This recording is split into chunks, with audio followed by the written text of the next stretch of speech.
Canada, in British Columbia, and myself on the Felix traditional territory. And we acknowledge that. And thank you very much for allowing us to be here. BCLSS is a nonprofit society dedicated to the preservation and protection of BC lakes. We love our lakes, and we have so many members that are part of lakes, live on lakes throughout the country and monitor them. We're an affiliate of the North American Lake Management Society, NOMS, and we have over 2,500 provincial members, which is great. And we include the programs. We include a monitoring program where we assist people who want to monitor the lakes with a monitoring program that's set up with different types of modules where they follow the specific guidelines, and that data is then used to create lake reports.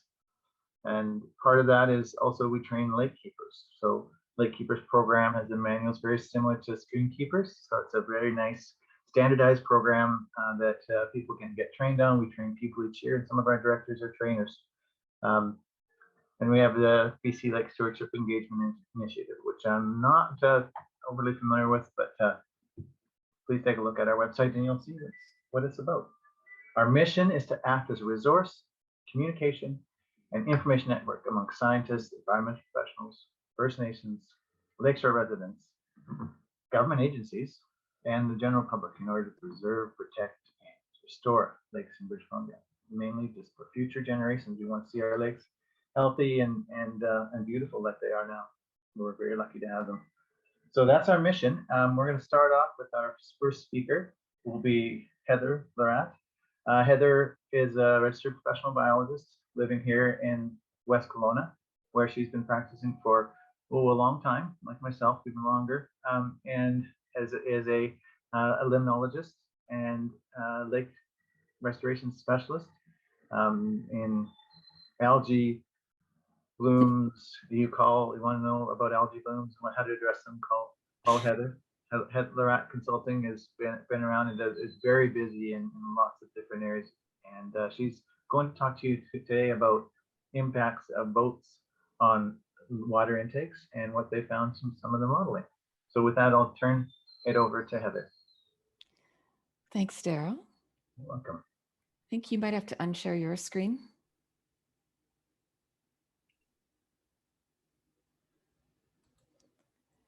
And I'll share mine.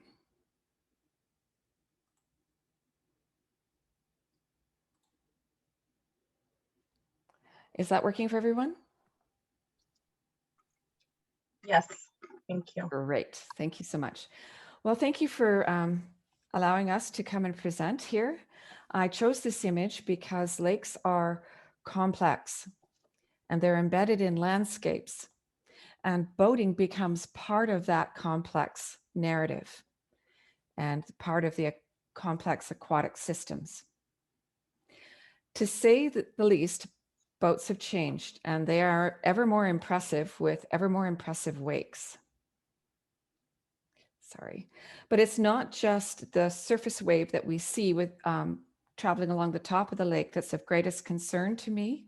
It's also what we would call prop wash, or the downward pointing jet from a wake surf boat, because it plows through the water unlike a water ski boat, and it creates a turbid jet that can move a flow of turbid water towards intakes, and this can happen at considerable distance.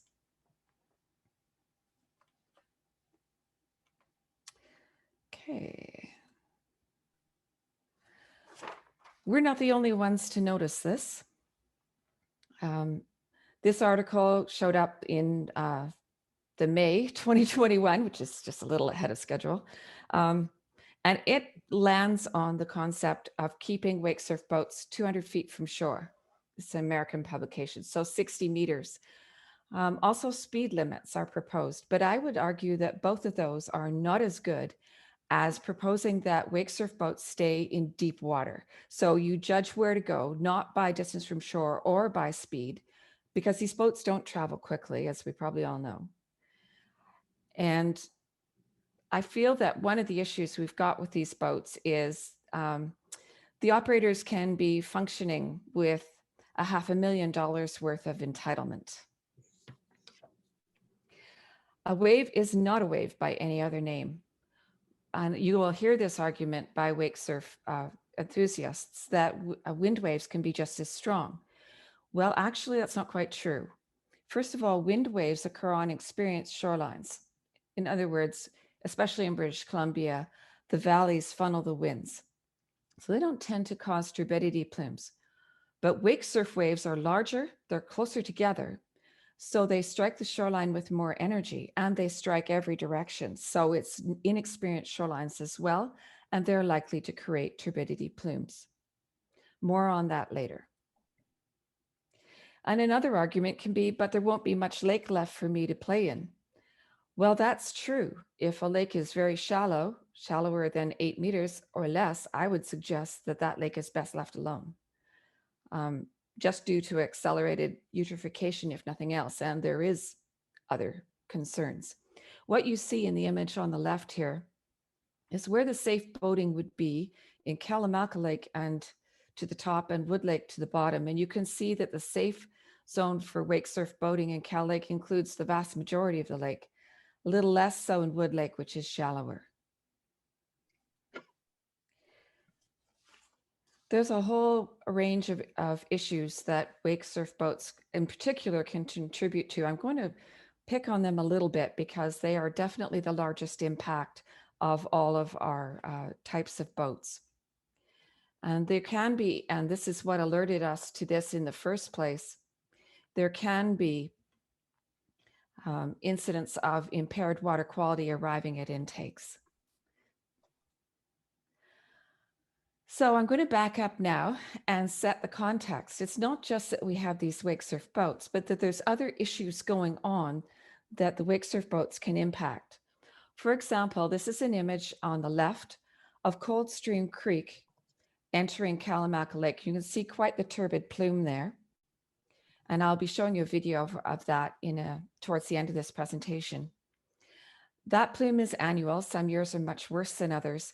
And it's coming because there's a lot of activity on Coldstream Creek and a very poor riparian protection zone throughout the length of Coldstream Creek. There's a lot of cattle ranching, urban development, you name it. The image on the right is from Sentinel Hub, which I strongly recommend you all get involved with. It's free. It's from the European Space Agency. And if you can see my cursor, you can see how much of Cal Lake in 2020 was affected by the plume, the surface plume coming from Coldstream Creek. It's over half of the lake. This also happens to be the year that Cal Lake had a massive cyanobacteria bloom in the fall, the first one in over 20 years. And we've been monitoring for 20 years. This is what you're seeing in this image is the buoyant overflow. Sediments store contaminants. The water column above may actually be meeting all guidelines where the sediments do not. The good news is that even though these sediments can be contaminated from materials being brought in by the stormwater, once they're buried by about 5 centimeters of sediment, they're no longer impacting. That's unfortunately where wake surf boats come in. And that is if they disturb that, then our boundary between what the depth of sediment is that can still affect the water column becomes expanded again. So what are we going to do about it? Well, as with most of these problems, it is going to take a multi-pronged approach. First of all, I would suggest that we need to minimize stormwater contaminants, and that affects all of us that are living in urban areas, to minimize what's going into that stormwater because it's very difficult to treat. It comes in sharp, flashy flows, and that becomes challenging for any form of treatment. Watershed protection is essential, and a spoiler alert, OBWB, Okanagan Basin Water Board, will be releasing an online source water protection toolkit in 2021, so you want to be watching for that. Marinas are consistently the most contaminated substrates and water that we find in a lake, and you want to think about where they are located versus where intake protection zones are. And I would suggest too that we need to make respectful boating easy with guidance, information. I would say that at this point, legislating would be a last resort. So my one-stop solution to all of this is that I invite the power boats, especially the wake surf boats, to transit no wake to 8-meter depth of water and then go play there. So when we debated how to go about proving this with science, we wanted to actually go for something that could be seen. So what we did was we put out instruments every meter for an 8-meter transect. We thought for sure by 8 meters we wouldn't be seeing an effect when we designed this study. We put out recording instruments at each one. Then we deployed underwater drones and aerial drones. It's an aerial drone image you're looking at here. And we wanted to show decision makers what we were actually seeing. What was the impact of that vertical jet of these wake surf boats on the deep sediments? So this image here shows you what a water ski boat will do. There's a small initial plume that you can see developing here, which gradually expands. If you had dozens and dozens of boats starting off in the same day, you would feel the effect of that in the water chemistry. But contrast those images with the exact same thing from a wake surf boat in the same location. And you see the difference in the impact here. This becomes significant even only if 1 or 2 boats are traveling. So it's another order of magnitude. We generated an entire video showing this study, and it is available to you through BCLSS. It was first aired at one of your conventions 2 years ago, and you can ask BCLSS for it and the one that will be ending this presentation. What you're seeing here is the disturbance caused by the surface waves that everybody is concerned about when they crash into their dock. But you're also seeing the impact of that vertical jet on the substrates. Incidentally, this is my crew here in this little boat. We've had to upgrade to a larger boat because it simply isn't safe with the number of wake surf boats on the lakes these days. We've been almost swamped more than once. This is what this stretch of Kalamalka Lake looked like after we'd done a number of passes of trial with a wake surf boat. The intake for this part of the lake is way over here, almost a kilometer away. And within 12 hours, they had a turbidity event at their intake, courtesy of this one trial. So you can imagine, you know, on a sunny long weekend, the turbidity spikes they get are actually from wake surf boats. And these are very fine, silty substrates. So I would suggest to you that wherever you have wake surf boating on a lake that has a silty substrate, you are going to have turbid flows that are going to be traveling. This is this overflow that you can see from the surface, but there's a whole lot going on underneath that isn't visible from this surface. And it does in fact happen. These dark marks are takeoffs of boats in this region of the lake. And here's one of our takeoffs right here. So what to do about this? We want to conclude that wake surf boating and power boating in general should transit slowly until they're in 8 meters of water. And the reverse should be true for paddlecraft. I don't know if you noticed, but in the one image from the Cottage magazine, the operator of the boat is actually watching the skier. He's not watching where he's going. So this is an issue as well. Anyway, we feel that if we would abide by 8 meters, that should protect most lakes, even those with silty substrates. And it should protect paddlecraft. It should also protect environmental values such as waterfowl nesting in the shallow waters. Also, it will protect against erosion, which is not by any means a trivial issue. How to go about this? Well, we've gathered a number of selections from doing these presentations. Signage with lots of graphics, some humor involved, volunteers that serve coffee while they talk about it at boat launches, Here's one of my personal favorites. That is putting an intake protection zone. That's a measured zone of protection around an intake, so that when a proposal for something like a marina comes forward, it actually triggers that concern. And the intake protection zone can be put into the official community plan, or OCP. We're certainly very open to your ideas about this. You can ask Regional District North Okanagan for these posters if you would like to take some ideas from here on education. I think the first idea here is to get 80% of the safe, sane boaters on your side. Industry knows the risks of wake surf boating and actually wants to avoid lake closures. So interestingly enough, they do encourage smart wake surf boating. And I guarantee there's going to be no appetite for bans over the next few years. The industry does recommend 8 meters. Interestingly enough, they ended up at exact the same depth as us. And their argument to boaters is 8 meters will ensure that you have the most beautiful wave possible for your wake surfing. The reason for that is because that wake wave is not touching the bottom of the lake. So it has a more perfect shape. So who knew they would actually be on our side? Next, I want to give you just a part of a video, which will also be available to you in its entirety from BCLSS. And this video shows what will actually happen when you have a turbid plume enter a lake and the kind of travel that will follow. Storm flows are yet another thing that can affect lakes. As a creek or storm flow enters the lake, it will plunge into the water layer that matches its density.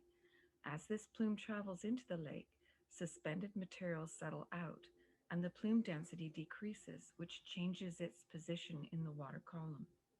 The inflow plume can flow into one water layer or split into a mix of buoyant overflow that travels on the lake surface, interflow that travels into the metalimnion or thermocline layer, or dense underflow that travels along the lake bottom. These plumes are also affected by seiches, and all of this will affect an intake. We hope you enjoy watching this video of the water movements hidden beneath every lake surface.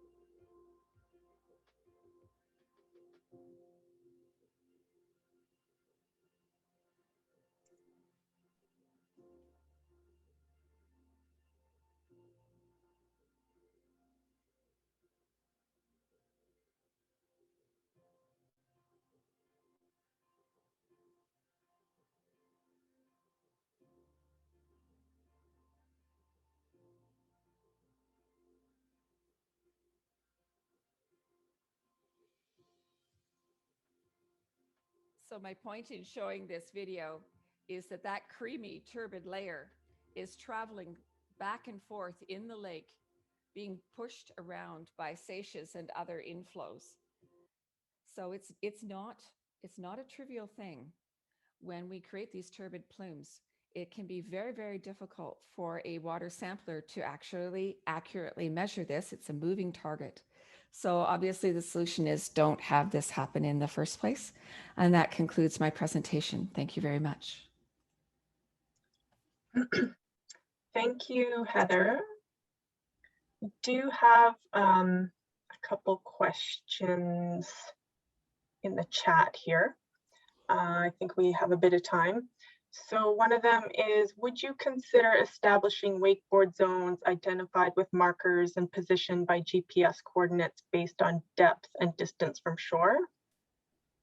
That's a good question. And I would not put out markers. In most of the navigable lakes, you need permission from DFO for navigable markers. What we're trying to develop is actually an app, because a lot of these folks have their phones on board because they're surgically attached to them. And what we want to be able to do is show them where it is so that it can actually go into their navigation system. So I would avoid putting out buoys, but I would want to inform people that are keen not to wreck the lake they're playing in. Okay, thank you. The second question, Wassa is a tiny, shallow, soft bottom kettle lake currently being destroyed by many wake and motorboats. Do you have information on this type of lake to share with us? I can put you in touch with a lake in Alberta that I've been working with developing signage. They're also a very shallow lake, and it was being absolutely destroyed.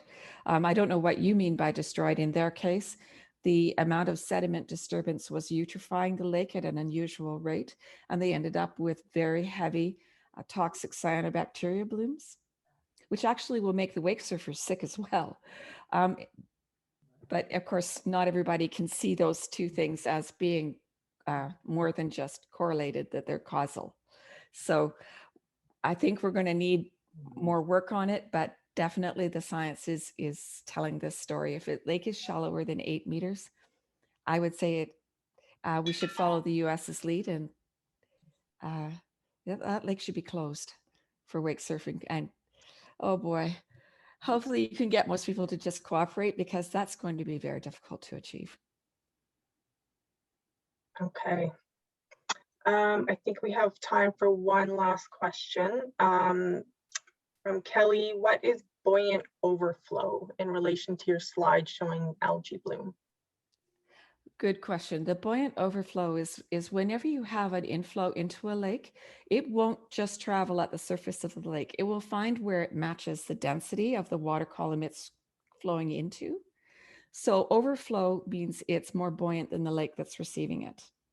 Interflow means it's somewhere in the middle of the water column. And if it's denser, which it often is in the spring in most of our creeks, because it's much colder and that increases water density. If it's denser, then it's going to travel along the bottom of the lake. So when you get a turbidity plume caused by a wake surf boat, it's at the same temperature as the water it's in. So it will be more dense and it will flow along the bottom of the lake. And that guess where we put lake intakes. Right.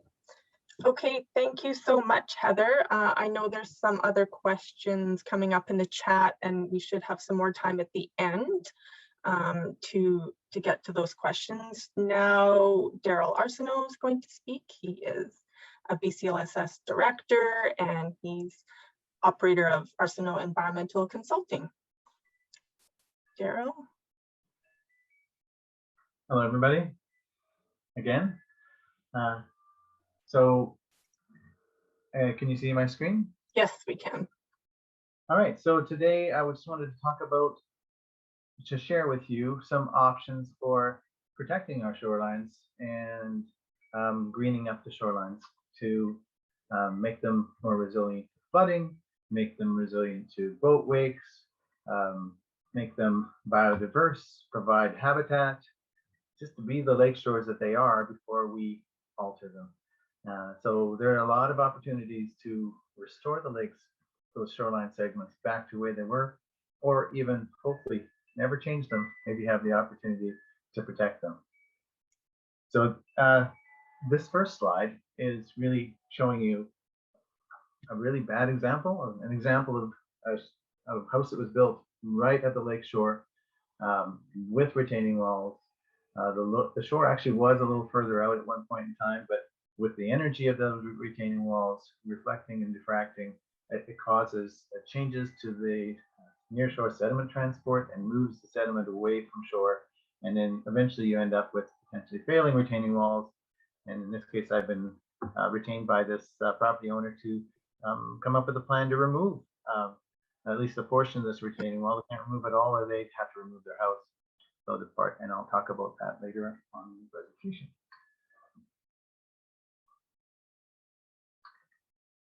So Green Shores for Homes, I just wanted to take that opportunity to mention this. This is a program that's been developed really in the state of Washington, and it's been adopted by the Stewardship Center of British Columbia. And you might be familiar with the Stewardship Center. It's been around for a long time. They've shared access management, planning, greening, stream shores, just a huge diversity of stewardship initiatives that you can go there to look up their resources. So I encourage you to go to the Stewardship Center to look up the Green Shores program and satisfy your curiosity by looking at some of the other things. Green Shores for Homes is about protecting your property and helping the environment. So it's instead of having what you see on the left side of the screen, where it's scouring, protecting, having a fill in front of the house with your green lawn, and what happens is your wall will, whether it's riprap wall or concrete wall or gabion basket wall, they all act the same. They deflect energy and they don't allow it to be absorbed to the shoreline.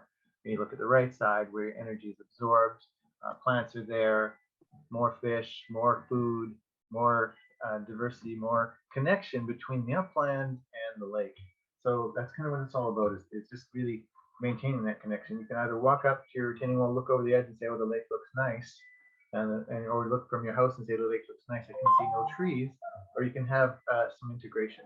And that's what we're talking about here. We're adding sand back in and gravels and vegetation to absorb those wave energy. And this is supported by many organizations, including Natural Resource Canada. So this is an interesting brochure that they offer, the Green Shores program offers, and it's showing an example on the left of our typical walls and lawns and, full 180-degree view of the lake. And on the right side, you see more integrated with the shoreline, more of an ocean shot. So it's used for oceans as well as lakes. And really an important part of this is just making sure that you can actually become certified in this program and get points for property. You can become, so that same property we looked at on here is shown on this next slide, where you see a shoreline that has plants, pathways, seating areas, a gravel beach, a place that you can come and look and see wildlife and enjoy it still, but it's also no maintenance. You don't have to cut your lawn. It's a fantastic thing. And you're going to prevent pollution from going in the lake. It's going to add beauty, demonstrate leadership of the Green Shores program, financial benefits from lack of maintenance, and sometimes reduce permit fees and tax incentives, which we're hoping is moving. In some areas, it does that. And it's, of course, prevents that cumulative assessment runoff. And cumulative impacts really are 1,000 cuts on the shoreline, where you all have everybody putting retaining walls and green lawns right to the edge. Geese are on there every day, mowing your grass for you and leaving their presence. Instead, you can have something where really you're more integrated into the environment and part of it. So how does certification work? You become certified by having somebody like, I guess I'm certified to do an assessment of your property, and we have a number of people throughout the province come in and say, yes, if you added so many pieces of large woody debris and you had a dock that connects properly and doesn't shade out, you haven't ruined fish habitat, you've got a certain amount of natural recurring vegetation and no retaining walls, you can get a higher points level and get to the point where you can actually become certified, and you put the little sign up on your front yard or your backyard. So I was going to show you a few examples of how Green Shores works and what can be done to have something that isn't a retaining wall system, isn't what we've traditionally seen, which we know it isn't working. We know that all of this bouncing of energy is transferring sometimes your problem onto the next person down the way. Whether in the winter it might be the person to the north, and in the summer it might be the person to the south, or back, or vice versa. So this slide here should show you the traditional erosion control, or Green Shores, before on the left and after on the right. This is a great example because this is a place that is no longer going to be a home for people. It's going to be wine viewing. So they're only doing wine viewings and tastings on the top floor. So they really aren't concerned about the lower floor and the views from that floor. So we're able to revegetate the shoreline and with hugelkultur. I want to get into that a little bit. Hugelkultur is a use of rotting wood as a base for plant growth and rooting. So here's the example. In 2018, I went there and the shoreline was like this: weeds, grass, riprap, erosion along the top, cracking in the lawn. Some of the structures they had up there, like planting boxes and stairs, were failing. So luckily, we convinced these guys under the riparian assessment component to restore this with this green shores idea. So if you look at the left and the right, we have tree trunks in there in 2020, native plants growing quite well, some gravel in there for shoreline protection and weed suppression. So I'll give you an idea how this works. Is you rip all that stuff off. Riprap's gone. Reduce the grade, if at all possible. Take it back into the lawn. Reduce the grade to 3-to-1 or 4-to-1 if you can. And then use something like logs or to create that infrastructure, like rebar in concrete. So basically, logs are going to act to stabilize the soil, and as plant roots get in there and the logs start to rot, you'll get even better growth. Sometimes you need to ballast those rocks and be prepared for erosion. So anchoring them in place with, and I'll show you some examples of that later. I don't know if you ever heard of hugelkultur before, but it's a German term for, like as I mentioned, using wood as your base as it rots. Nutrition, and basically captures also and retains moisture. Next thing you do is you make it rough and loose, fill it with soil, keep that soil loose, add in your native plants, which you see on the side here, on the next side, and wait for it to grow. Important part in this region and many others is to add water. You have to have a good watering program. You can't just build it and walk away. Maintenance is always required. In this case, you see we got the native plants in there, some red osier dogwood and Douglas maple and Oregon grape. And next thing you know, I see a gopher snake move in. The same one that I'd seen about 10 years earlier at the same site. Interesting fact, gopher snakes are the largest snake we have in BC, and they go up to 2 meters long, and they eat rattlesnakes and other snakes. But they look like a rattlesnake, so don't get them confused. The end result, again, there's some other examples here. You have to plan for people to access the shore, manage the access. So there's a trail over on the far right there, and a little viewing platform where they have the wine tasting area outside. I may have to get some water.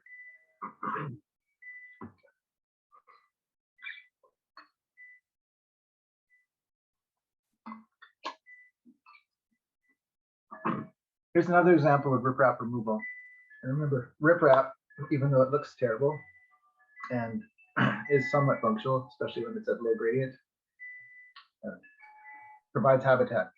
In this case, these people had rattlesnakes hanging around quite a bit, and they found they were spending all their time in this riprap. And riprap was put there because of the big flood event in 2017, where we found that it started to undermine the concrete slab that was built too close to the lake, which usually happens. But the riprap provides habitat for insects, arachnids, spiders, which then attract snakes and lizards, and rodents, and amphibians.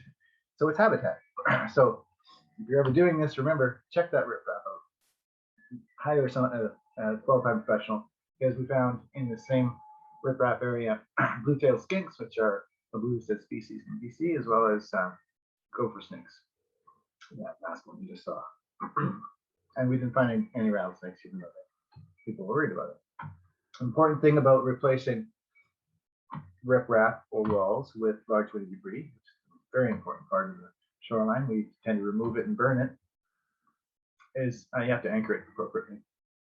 For a very large boomstick like was used in this project, the buoyant force is about 4,000 kilograms, which you imagine you have to do to, 4,000 pounds for a 60 centimeter by 14 meter long boomstick.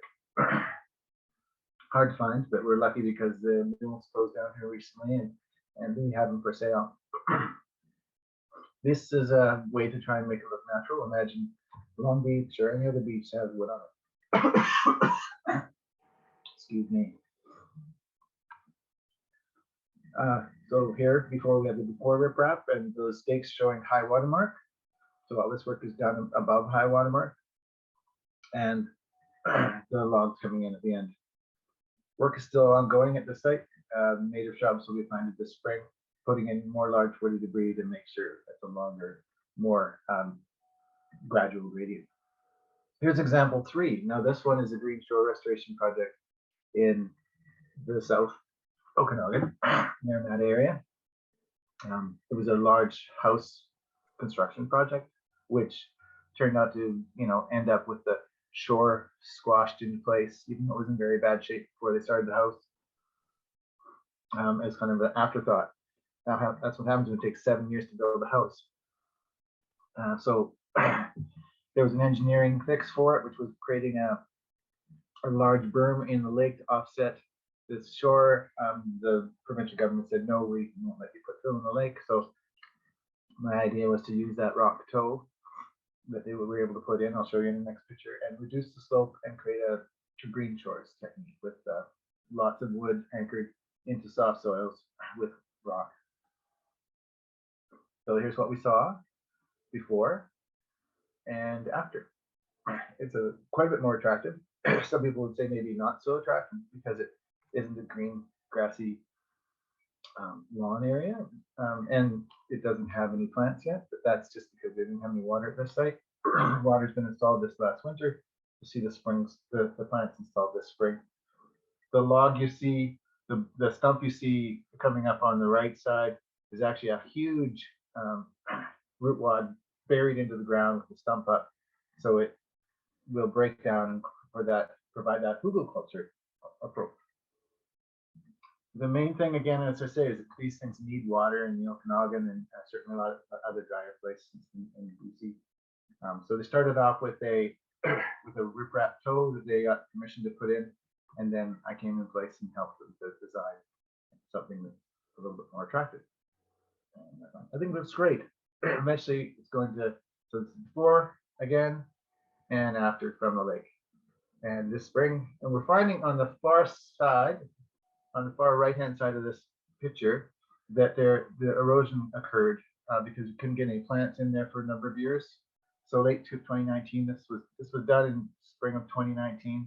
We're waiting for the water, waiting for the plants. Here we are in 2021. We had another high water event in 2018, and it washed out some of that lower material. So we're going back in to fix it starting yesterday. They floated logs in. So that's the end of it that eroded out. More logs replaced, this time anchored instead of just using the anchoring force of large rocks. They'll be anchored into the ground with plates and rods. Here's another example of a shoreline in a Soyuz where somebody came in and placed a bunch of rocks on the shoreline. A neighbor complained, and they were told they had to remove it, come up, do a condition assessment by a qualified professional. And my idea was to remove those rocks, slope it back as much as possible, move the rock wall back to the stream side protection enhancement area that's behind the, in this case, 25 meters from the lake, to delineate that area that they need to maintain as a riparian zone. So there's we reduced it to a 2-to-1 slope, so it didn't deflect the wave energy, and maybe the neighbors wanted to do a similar thing.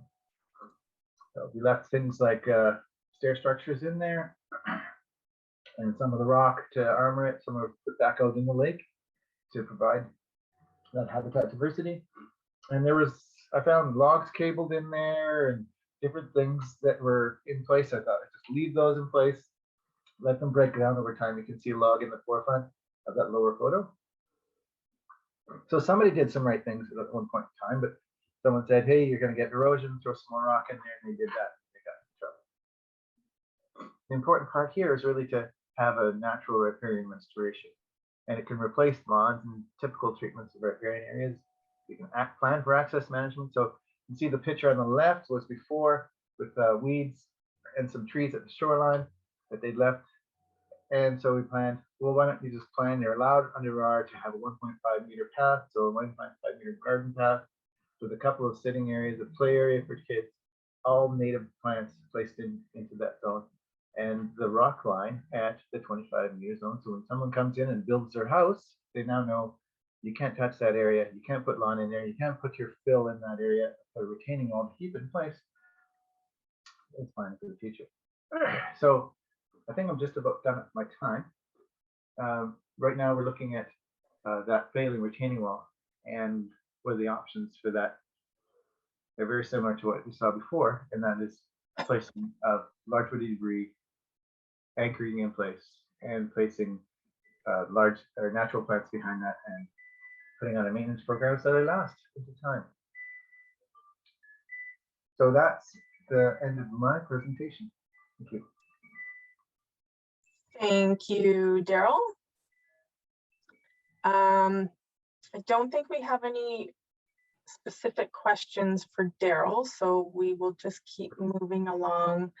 Alan Drinkwater with the Decibel Coalition is with us to talk about working to create boating decibel limits. Thank you very much, Don.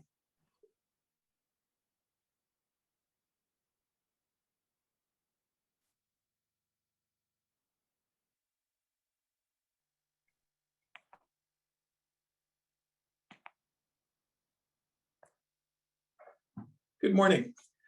During 2020, my wife and I spent March through October at our cabin on the Shuswap Lake. And during that period, I became acutely aware of excessively noisy motorboats. You know, there's about 9,000 motorized craft on Shuswap, but there's about 24 of these excessively noisy boats that create a huge disruption for the many thousands of residents, swimmers, beachgoers, boaters, tourists who come to the Shuswap area to enjoy the lake. And given the solid economic growth we've had since the 2012 recession, there's been a proliferation of these high-powered, high-performance boats across the country. Now, let's be clear about the type of offending boat that we're focused on. These are what you would call high-performance, high-powered boats. They typically have one or more V8 engines. If they have an exhaust system, it's illegal in the sense that it's equipped with a muffler system bypass. With the flick of a switch, the operator can bypass the muffler system. So rather than the exhaust gases being forced through the muffler and exiting underwater, they just go straight into the atmosphere, either out the transom or through the deck. There are, if you can believe, a few boat manufacturers that ship their boats out of the factory with no muffler system whatsoever. So you ask, why cannot our enforcement agencies do anything about boat noise? Well, the problem is, despite Transport Canada's best efforts over the years to put in place legislation and refine it, the legislation we have now governing boat noise is completely unenforceable. It talks about muffler system design, and should an RCMP officer on the water ticket a boat operator, if it goes to court, the defense counsel simply needs to ask, Mr. or Madam RCMP officer, what is your expertise in muffler system design? And of course, they're not expert mechanics, they're not experts on muffler systems, so the case is thrown out. So this is a problem we're facing. Since late last year, I have been speaking with lake organizations in Western Canada, and virtually without exception, they are frustrated by these excessively noisy motorboats. In BC, we've been lucky to have a number of lakes join the Decibel Coalition. So some of them are here, Shawnigan, Cowichan, a number of community and residents associations in the Okanagan, Kalamalka, Shuswap, Mara, Christina, Wassa, Windermere, and more. The problem with the existing federal legislation is that it has no performance standards. So what we're promoting is a decibel limit that can be easily measured and easily enforced. And the decibel limit that we're promoting is 75 decibels. This would be a shoreline measurement with a boat passing approximately 50 to 100 feet away. This is why your RCMP marine patrols are unable to act on boat motor noise complaints.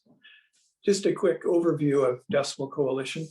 Its parent organization is Safe Quiet Lakes. Back in 2011, a group of concerned cottagers in the Muskoka Lakes region of Ontario. That's the go-to cottage area for Toronto residents, decided to get together to deal with the many boating issues they were faced with. During the ensuing 8 years with that solid economic growth, there was a huge proliferation of these excessively noisy, high-performance boats in that area. And they realized that because the legislation is federal, Transport Canada has jurisdiction over all Canadian waterways. In order to deal with the boat noise issue, they needed to have a national organization. So the Decibel Coalition was formed. Now, Transport Canada really, it responds to lobbying, it responds to voices. And the target members that we are seeking to recruit to the Decibel Coalition are lake-oriented property owner groups, community and resident associations, recreation groups, environmental societies, and local governments. These are the voices that Transport Canada will listen to. I should make you aware that the boat manufacturing industry in Canada has a strong lobby, and Transport Canada does listen to them. And this industry association is promoting a tweaking of the existing unenforceable regulations. So we're going to have a fight in our hands. And that is why it is so important to have as many lake organizations and also river and coastal waterway organizations join the Decibel Coalition in order to demonstrate to Transport Canada that a decibel limit law approach is necessary. So that's our challenge, is to gain the support across the country, convince Transport Canada that a decibel limit-based law is the best approach. And our objectives over the next few years are to motivate the federal government to revise the existing legislation to include performance standards for boat mufflers that are set in decibel limits. We are modeling our approach after what's called the Model Noise Act. This model legislation has been adopted by about 30 US states and the EU. It has been proven to be very successful, easy to enforce on the water, and most importantly, it stands up in court. But there's three pieces to the puzzle here if we're going to have success in dealing with these excessively noisy motorboats. Firstly, we have to have the revised performance-based legislation in place. Secondly, the equipment and the training required of, in BC's case, the RCMP Marine Unit officers on the water has to be simple and cost-effective. And finally, there needs to be substantial penalties for vessel owners who fail to comply. This is what we're focused on. The other piece of the puzzle is trying to gain a commitment from the RCMP to have an enforcement program in place coincident with the new legislation. So just a quick recap of where we are. We've got 25 plus organizations joining us now: BC, Alberta, Ontario, and Quebec, representing about 30,000 lake users, residences, cottage owners, and their families. And we've started discussions with Transport Canada, and we hope to soon commence our discussions with the BC RCMP Marine Unit. If anybody has connections at a senior level within the BC RCMP Marine Unit, please send them my way. We'd really like to move that forward. Timeline: patience is a virtue. It's going to take 2 to 3 years for this enhanced legislation to be in place. The good news is Transport Canada has begun public dialogue on boat noise emissions, so the time frame could shorten. How can BCLSS and its members assist? Well, there's a number of ways you can assist. Firstly, please encourage your individual lake member groups to join the Decibel Coalition. There's no cost to join or to be a member. We're just simply looking for your support, that you support a decibel-based law to be put in place. Encourage any organizations on your lake, property owners, community groups, stratas, etc., to join Decibel Coalition. The more voices that we can send Transport Canada's way, the stronger will be the support for our approach. Talk to your local RCMP Marine Patrol Unit about the merits of a decibel limit law and ask them to move that up the chain of command. And finally, you may be aware that Transport Canada twice a year has what they call the Canadian Marine Advisory Council. This is where they seek public input on issues. You can, if you submit your agenda item 6 weeks ahead of the meeting date, make a presentation on the particular issue that you wish to speak about. And you can also, if you don't wish to make a presentation, you can register and make comments and ask questions during the session. This is an excellent way to make Transport Canada aware of your concerns. If you'd like to join, if you need more information, please reach out to me. Here's my contact information. And I thank you very much for this opportunity to present to you, and I'm happy to answer questions now. Thank you. Thank you, Alan. That's really good information, and I think that's something that we could put in our newsletter as well, promoting the lake groups to join the Decibel Coalition. Just looking at questions here. Not sure if you can answer this. How many Canadian boat manufacturers are there? I'm sorry, I don't know. Yeah, seems like it's a US manufacturers that dominate the market, it says. And you are recommending a 75 decibel limit, correct? Yes, it gets pretty technical very quickly, but there's two forms of measurement. There's a shoreline-based measurement where the vessel is about 50 to 100 feet moving past you. The other measurement is the boat at idle, where you are measuring very close to the boat itself. So in most states where they've adopted the Model Noise Act, if a vessel fails either one of those tests, then the operator needs to deal with the problem. Okay. Nancy is asking, what would be a representative sound at 75 decibels? Ooh. At 75 decibels, let's say you're sitting on the beach with your glass of wine in hand and you're having a conversation. The boat is moving at a good clip past you, 50 feet away. You can continue your conversation without a problem. Just an interesting thing about this decibel measurement, every 10 decibel increase amounts to a doubling of the sound impact. So if a boat is at 85 decibels, it's twice as loud as the boat at 75 decibels. So it just increases geometrically. The boats that go past our place, there's, they're running 90 to 100 decibels easily.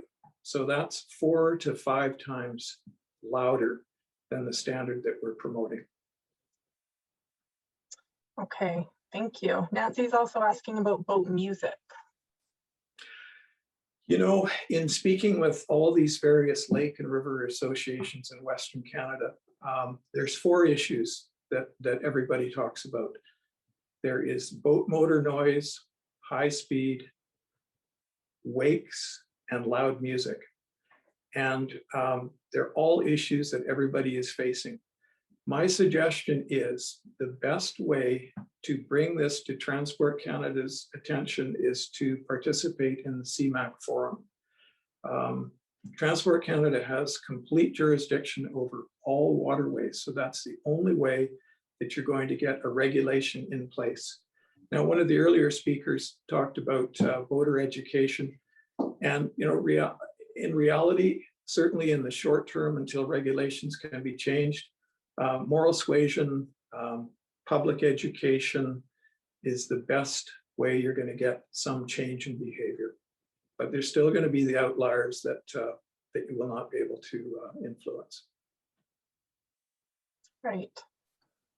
Okay, do you know when the next CMAQ dates are? Dates haven't been published, but it will be in the September timeframe. So if you go, if you just do a Google search on Transport Canada, CMAQ, CMAC, and then find the link to register, they will, that puts you on their email list and you'll be notified of upcoming events. That's your best way to stay informed. Okay, thank you. Okay, we'll move on to Shannon McGinty now. She's program coordinator with the Lake Windermere Ambassadors. She's going to talk about the management lessons from Lake Windermere.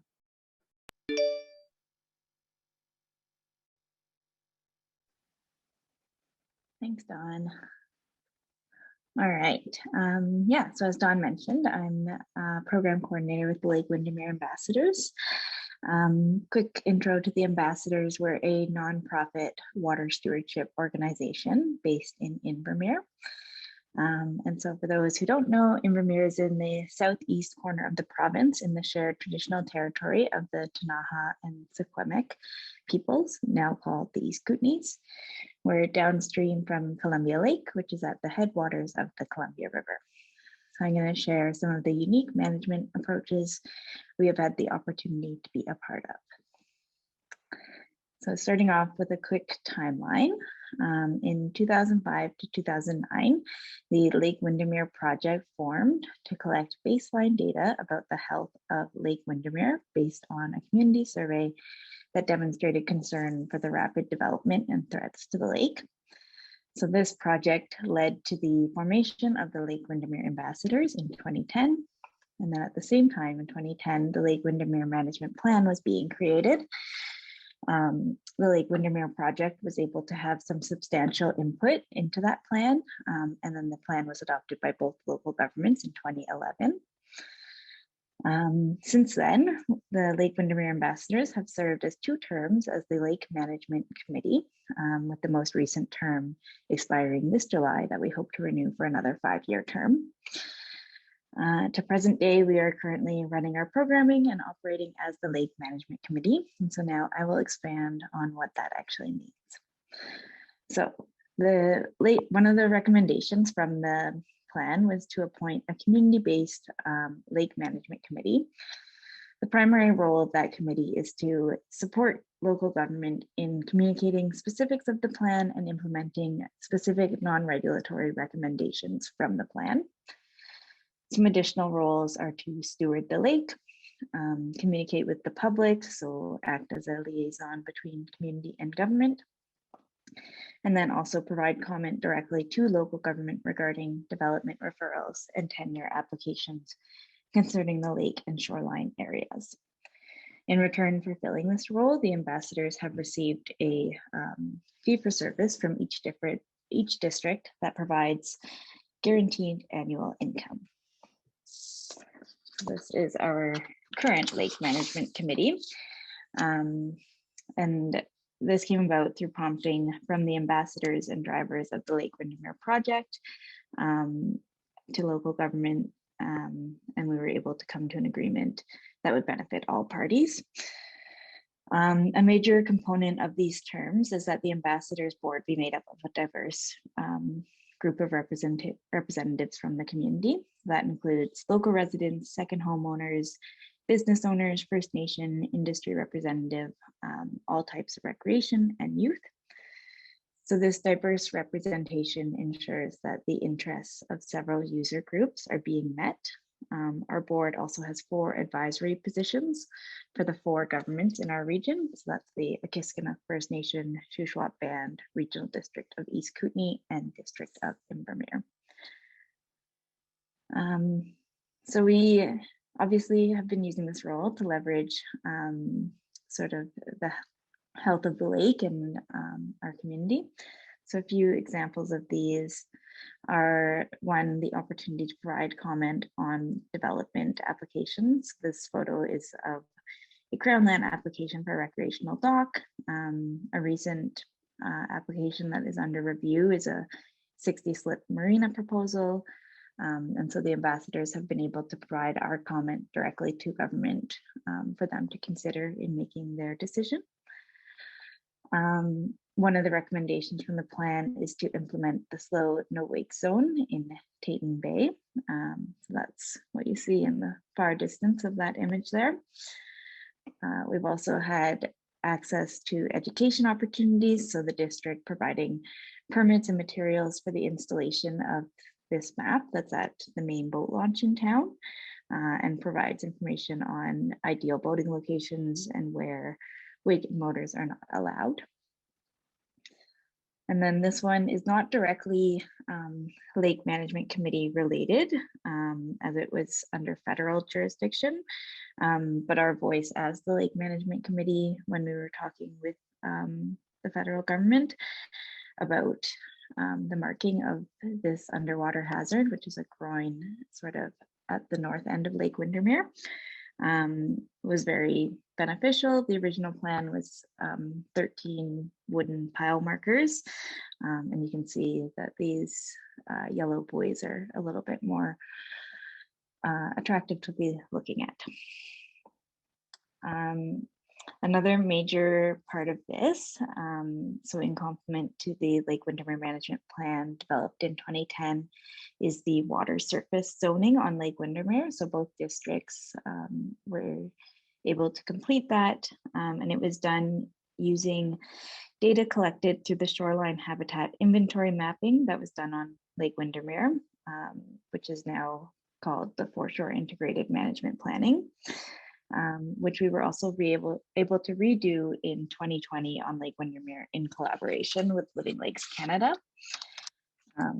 And in talks with this project, we've had some preliminary discussions with the districts about this work and updating their information to use the current data as of last year once it becomes available. And both have shown an interest in doing so. Yeah. So even though this is all lots of great solutions, we do obviously still have challenges. So this model has been beneficial for the ambassadors and stewardship of Lake Windermere. But a few of the major challenges we face are that sometimes the development proposals come to the board with tight timelines, and this limits the committee's ability to have a thorough discussion and gain full understanding of the application before providing their comment, and has in the past limited our ability to comment at all. Communication has been fairly one way, where we don't always hear back on the results of projects, whether they are approved or rejected without further investigation by us. Sometimes our input, well, it is viewed as just commentary and there is no regulatory influence. And so the committee has expressed feelings of being disregarded, and that when our views are in conflict with local government. Well, that's not always the case. It's just a complaint that we've had. And then the board also occasionally loses sight of the long-term impacts and precedents that may be set or cumulative impacts of development. And that's kind of high-level overview of Lake Windermere Ambassadors' role as Lake Management Committee. I'm happy to take any questions now. Thank you, Shannon. Anybody have a question for Shannon?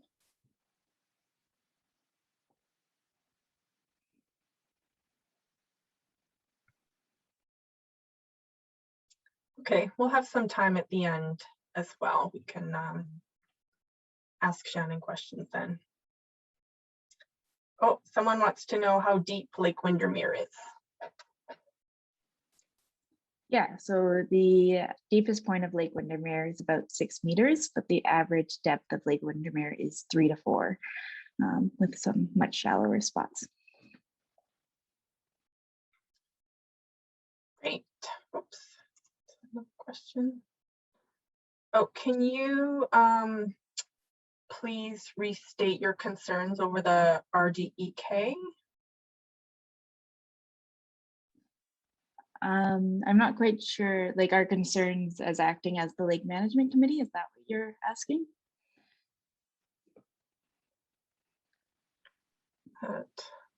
Oh. Maybe Noel can clarify on that.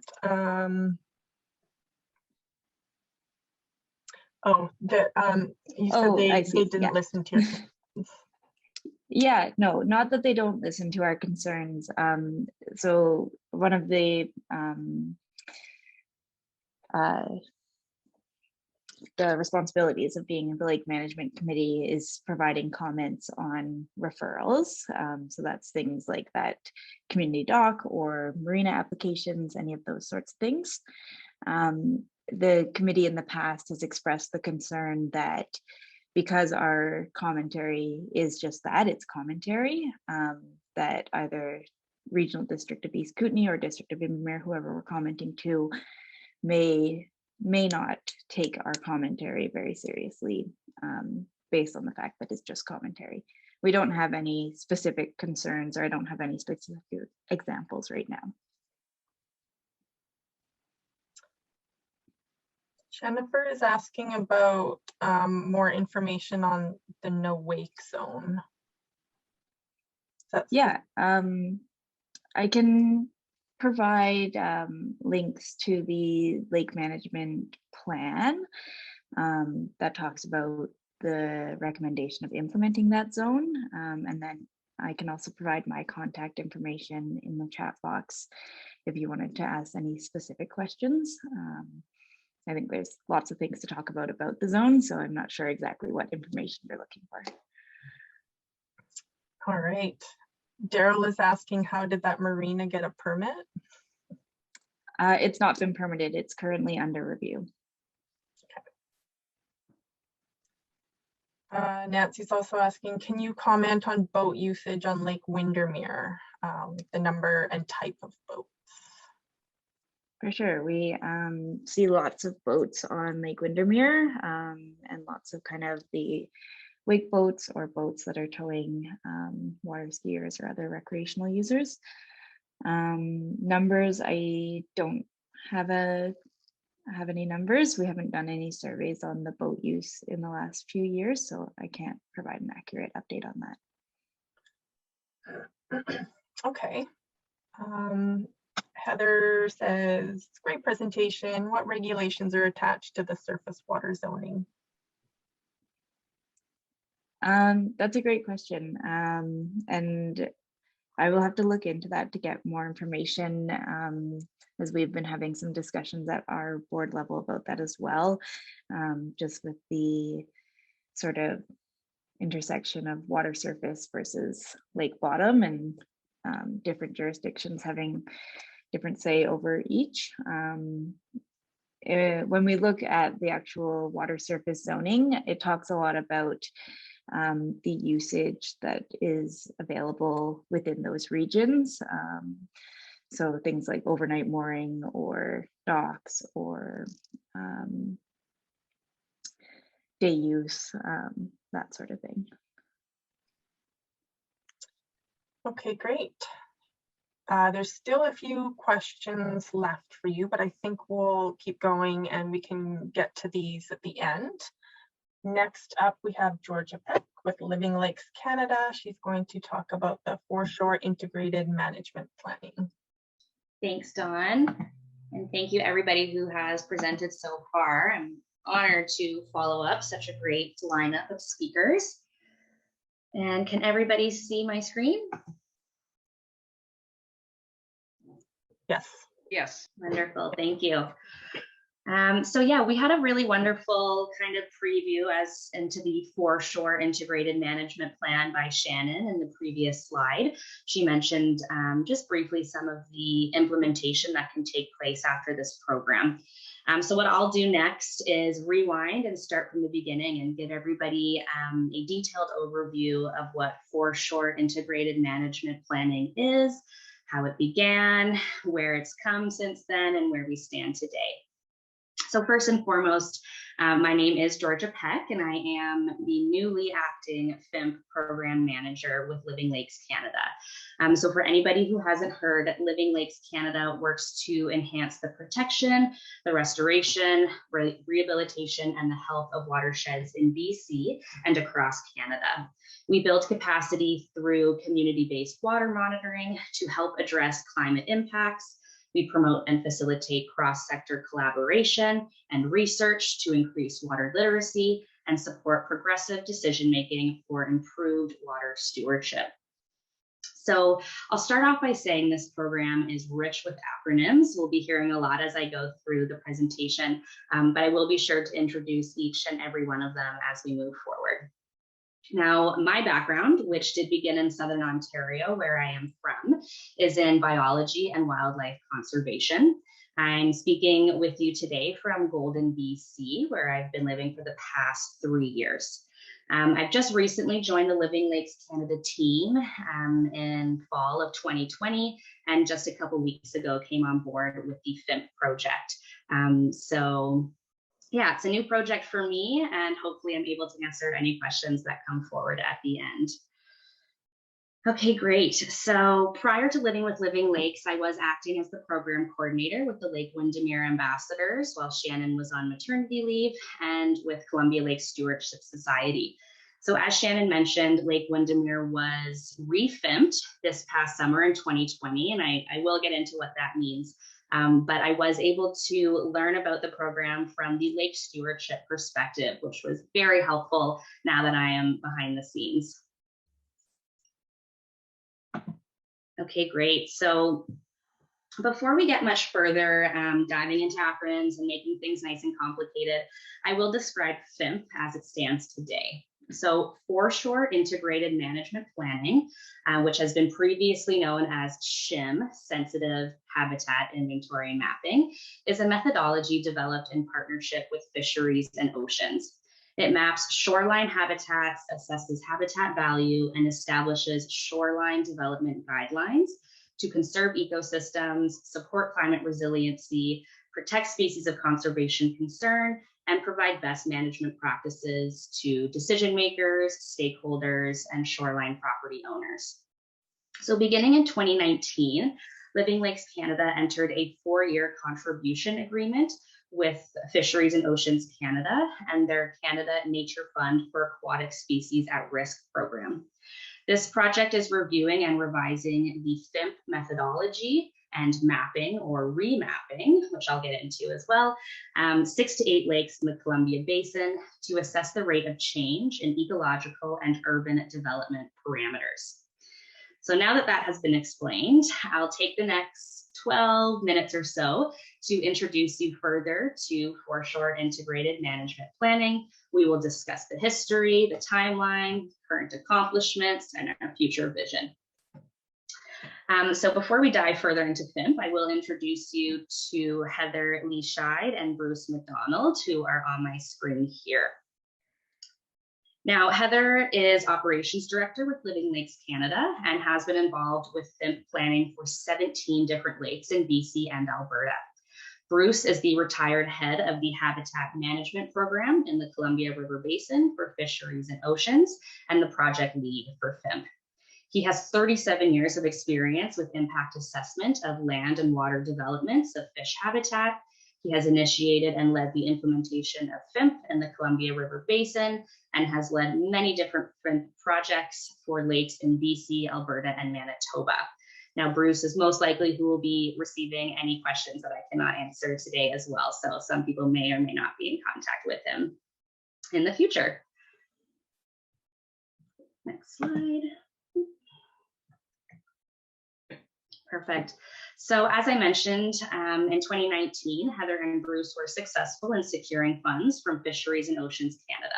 And this funding has supported the FIMP program since 2019 and will continue to do so until 2023. This specific 4-year funding has allowed for the surveying of more lakes in the Upper Columbia Basin and an update to the project methodology. Okay, so as I mentioned, there are many different acronyms when we discuss the history and timeline of FIMP. So please feel free to reference this table up in the top right corner as I go through the timeline. So it all started, well, FIMP really is the overarching term, F-I-M-P, that we will use now that the methodology has been updated. However, it all started as SHIM, Sensitive Habitat Inventory Mapping, and that began in 2001. Now, this methodology was developed in the Lower Mainland for the use of surveying streams.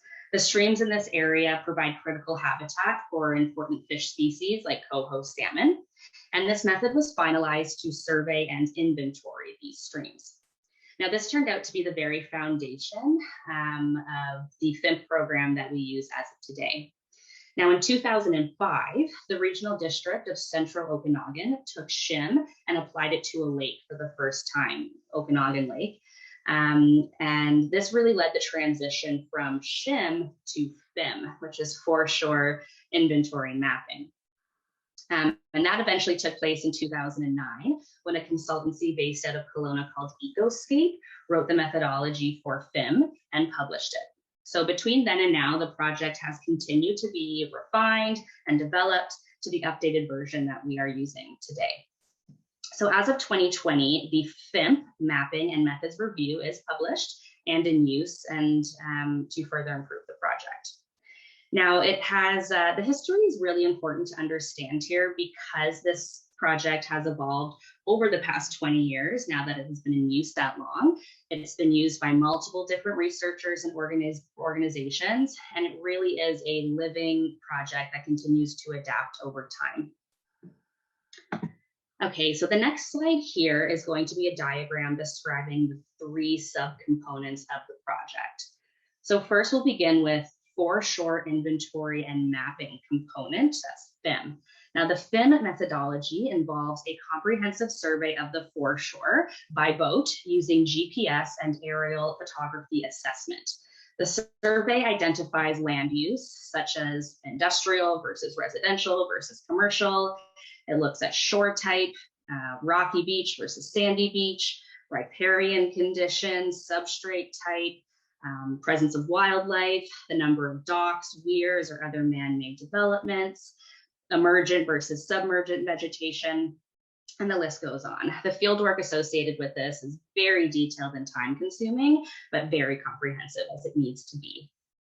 Now, another critical component of FIM includes desktop review. As we all know, each individual lake has a unique history and footprint, and there are so many provincial databases that provide species at risk occurrences, critical habitat layers, and the FIM team really encourages analysts to include all available data within the data sets. Furthermore, the new FIM protocol has evolved to incorporate First Nation traditional ecological knowledge. So archaeological and cultural values mapping data, including knowledge related to species at risk, is collected and held in confidentiality by the First Nation. And then it is applied for decision making.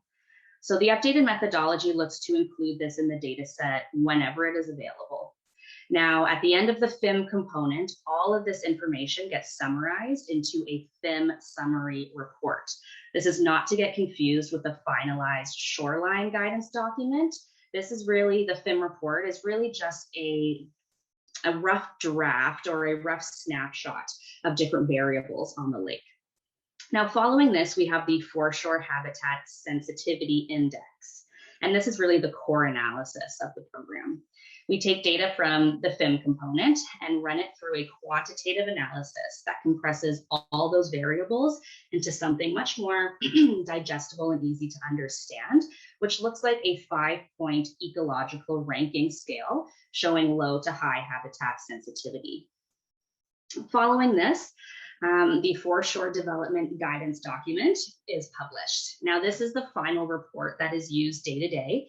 It is the tangible resource that can be referenced by government, stewardship groups, property owners, anyone who wishes to learn more about the foreshore and the quality of habitat it holds, along with the development guidelines that should accompany it.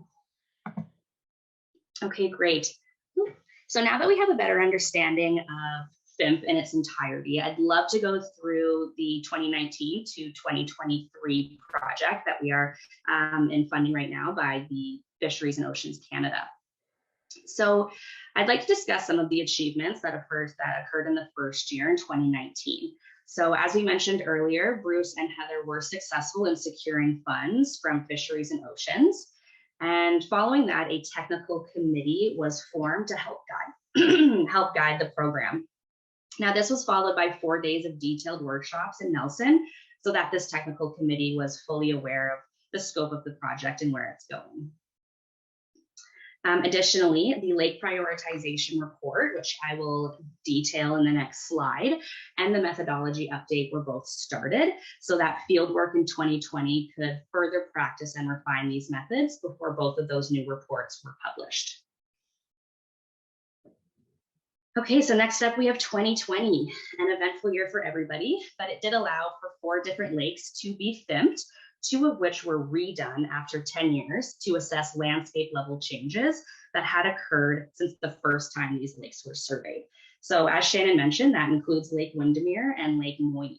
They were redone, and the hope there is that changes seen will encourage updates to existing water zoning and really just highlight the importance of shoreline guidance when it is available. Now, in addition to the lake surveys, the updated methodology was tested and refined, and the lake prioritization report was completed. The primary objective of this report is to determine which lakes in the Upper Columbia Basin will be surveyed in subsequent years of the FIMP program. The criteria used to develop this report included geographic location, stakeholder interest, lake development pressure, and the presence of species at risk, to name a few. And this is where that technical committee came in and really provided their knowledge. So this detailed assessment primarily focused on existing fish and wildlife information, professional judgment, lake development pressure, and the presence of species at risk. So with completed surveys, updated methodology, and soon to be published foreshore guidance documents for the 4 listed lakes, outreach and education was successful in beginning in 2020, and thanks to everybody in attendance today is ongoing. So finally, the data management aspect.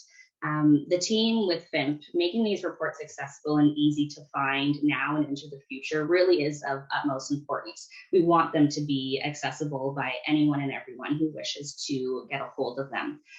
So all historical and recent FIMP data is currently being uploaded to the Columbia Basin Water Hub, where it will be accessible to be referred to by anybody who wishes to refer to it. Okay, great. So where do we stand today? For me personally, it is reporting season. So we are busy with wrapping up the 2nd year of deliverables and reporting back to funders and stakeholders about the current status of the project.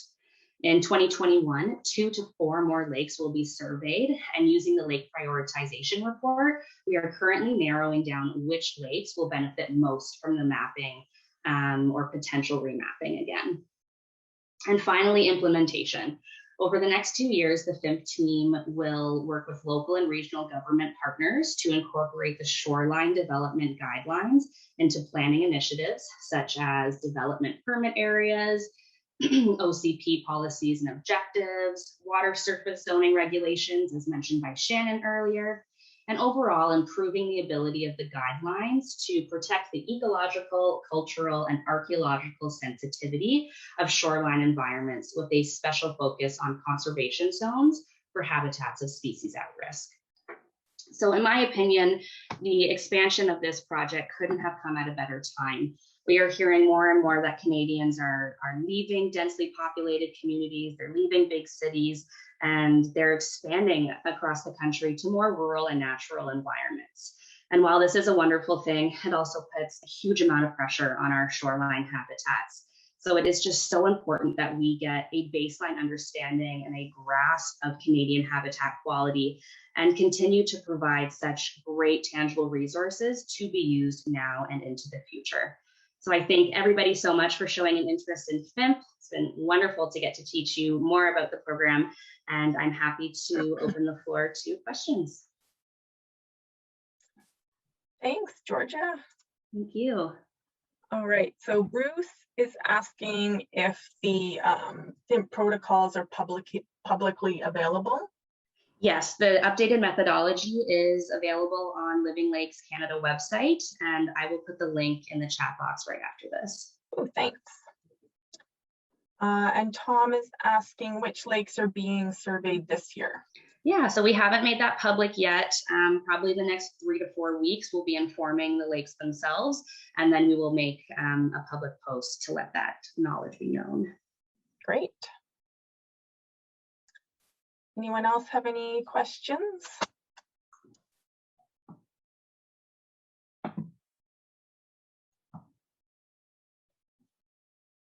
Nancy's asking, how is FIMP used by developers? Is it binding?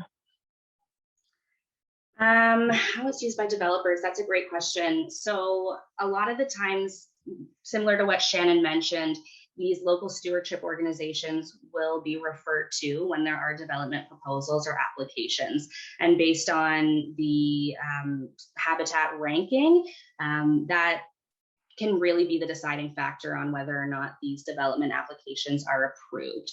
So even if local governments think it's a good idea, provincial governments can reference these documents and really back up the science behind their ultimate decision. Thank you. Okay, we have same question here from Birgit and Rod. How do you choose a lake to be surveyed or studied? Yeah, absolutely. So all the work that has gone into those lake prioritization reports, one of the main components of that report is a lake candidate list. So a heavily curated list that really emphasizes which lakes need this more. So factors to take into consideration is stakeholder interest, development pressures on that lake. So really lakes that have more development obviously are in need of FIMPing more than others. Great, thank you. That looks like it might be it for questions for the moment anyway. So I will introduce our next speaker, Captain Mark Fry of Templar Marine Group Limited. He is going to talk about electric boats.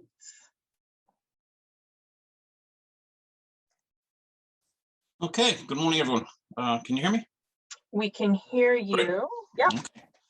Well, thank you very much, everybody, for joining us today. And a big thank you to Daryl for inviting me to speak today about a subject that I'm pretty passionate about. To see if I can share my screen with you. And Don, you can let me know if it comes up. Sure. Oh, there you go. Okay. Yeah, good. All right, so everybody can see this, yeah? Okay, so actually interesting, while I was just looking at this picture and I was listening to Heather speaking about wakes, you can see this is our Cruiser 26. Now all boats obviously are designed to have a point at the front so it can push the water to the side. And you can see the boat that we have here. It's called a semi-displacement hull, which means that it's pointy at the front, but underneath it flattens out at the back. So just even get my cursor here. You can see the tiny little wake that it produces. And by the time it gets about 50 feet out, the wake is dissipated. So this is, now these boats do not go fast. They're not designed to go fast. I could get into the study of hydrodynamics and the fact that water is 900 times denser than air, but that's a discussion for another day for those that want to have it with me. So who are we? We're based in Kelowna, obviously, where boats are manufactured here. We have a number of different models. We have a little Picnic 20, as we call it. And then we have 4 other boats, all designed from the same hull. So to build a fiberglass mold for a boat this size is in or around $500,000. So rather than build multiple hulls from multiple different designs, what we came up with was a series of boats limited only by your imagination in terms of what you want inside the boat, all designed from the same hull. So huge cost savings there. Our 26-footers are approved by Transport Canada. They were built from the ground up to be electric boats. They were not designed to be a boat that you take a big V8 engine out of and then stick one of ours in. So they're designed from the very bottom up and designed to Transport Canada commercial specifications for 12 passengers. Can sustain 33 knots of wind with 60 kilometers and 2-meter waves. You see the different models at the bottom of the screen here, but I'll come to those in a moment. So why go electric? Minimum wake, semi-displacement hull, as I've just demonstrated to you. Alan was talking earlier on about decibels. The motor that we use in our particular boat has a rating of 60 decibels. And 60 decibels is what you're hearing from my voice right now. Over the weekend, a friend of mine had an app for a decibel app on his phone, and we came over for a glass of wine, and the level that we were speaking at was between 40 and 60 decibels. So obviously with electric boats, like electric cars, there's no exhaust fumes, there's no exhaust smoke, there's no fuel burn. Therefore, the recharge rate of charging a boat overnight is give or take 15 cents an hour. So it's fantastic in terms of costs. Electric boats are like electric cars. They can be expensive to buy, but after that, you have no running costs. There's no vibration from them. There's no servicing because you don't have a motor. You don't need oil changes or any of that stuff. An electric motor can run for years and years and years without any work required of it. And there's no winterizing. So there are 6 electric boats currently on Lake Okanagan. And during the winter, we're the only boats out there because everybody else has shrink wrapped their boat and winterized them for the winter. The only thing we have to do to winterize them is to put some antifreeze in the toilet, and that's it. What are they used for? Water taxis. We've had inquiries we had actually an order for 12 water taxis for Victoria to bring passengers from the cruise ship terminal around to the Empress Hotel. But sadly, that was March last year when COVID hit. So that went sideways. It's been put on hold as the cruise ship industry's come to a grinding halt over there. We've had inquiries from Vietnam, Singapore, India, eco-lodges. We've had a lot of inquiries from those, mostly from Africa, and some for the Sunshine Coast in BC. Bird watching, we've had inquiry from 2 different 5-star resorts in India that are bird watching specifically. And anytime they turn on the boats that they have, first of all, it generates noise and it generates fumes and smoke, and the birds all fly away, which doesn't happen with our boats. And sadly, I did take our boat out one day on a demonstration on Okanagan Lake, and there were hundreds of birds on the lake and not one of them flew away. They just swam out of our way. And sadly, I didn't take a video. I wish I had. Research, if those studying, sorry, I missed fishing, obviously, that's an obvious one. Research vessels, flora and fauna, you're not disturbing wildlife. If you need to go close to shore without disturbing anything electric, great for that, doesn't scare the fish away. Whale watching, we've had a lot of inquiries for that, obviously, for all the reasons that we know, and obviously then for family cruising. So why Templar? We can use them year round, as I just mentioned. We have a fully enclosed cabin with isinglass, which opens up in a matter of minutes.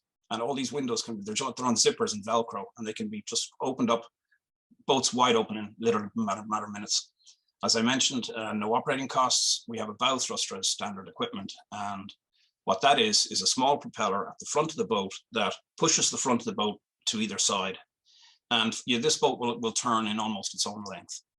So when you're docking, when it's windy, you can use your bow thruster and it'll push you right out the direction that you want to go. So that's standard on our boats. Big difference between our boats and all the other electric boats that are out there is that ours run on 110 volt outlet. If, as you know, with electric cars, you need a special 400 amp plug that are this size, it's massive, you need special chargers. When we just decided to design these boats ourselves, we said, right, to make this work, it has to be able to plug into any marina anywhere in North America, cottage country, wherever you want. So that's what we've done. Our boats have electric flushing toilets. Now that's an interesting one because the Transport Canada came out with a new rule, I want to say about 1.5 years ago, that if you want to drink alcohol on a boat, you have to have 3 things. You have to have a toilet, either a flushing toilet or a porta potty.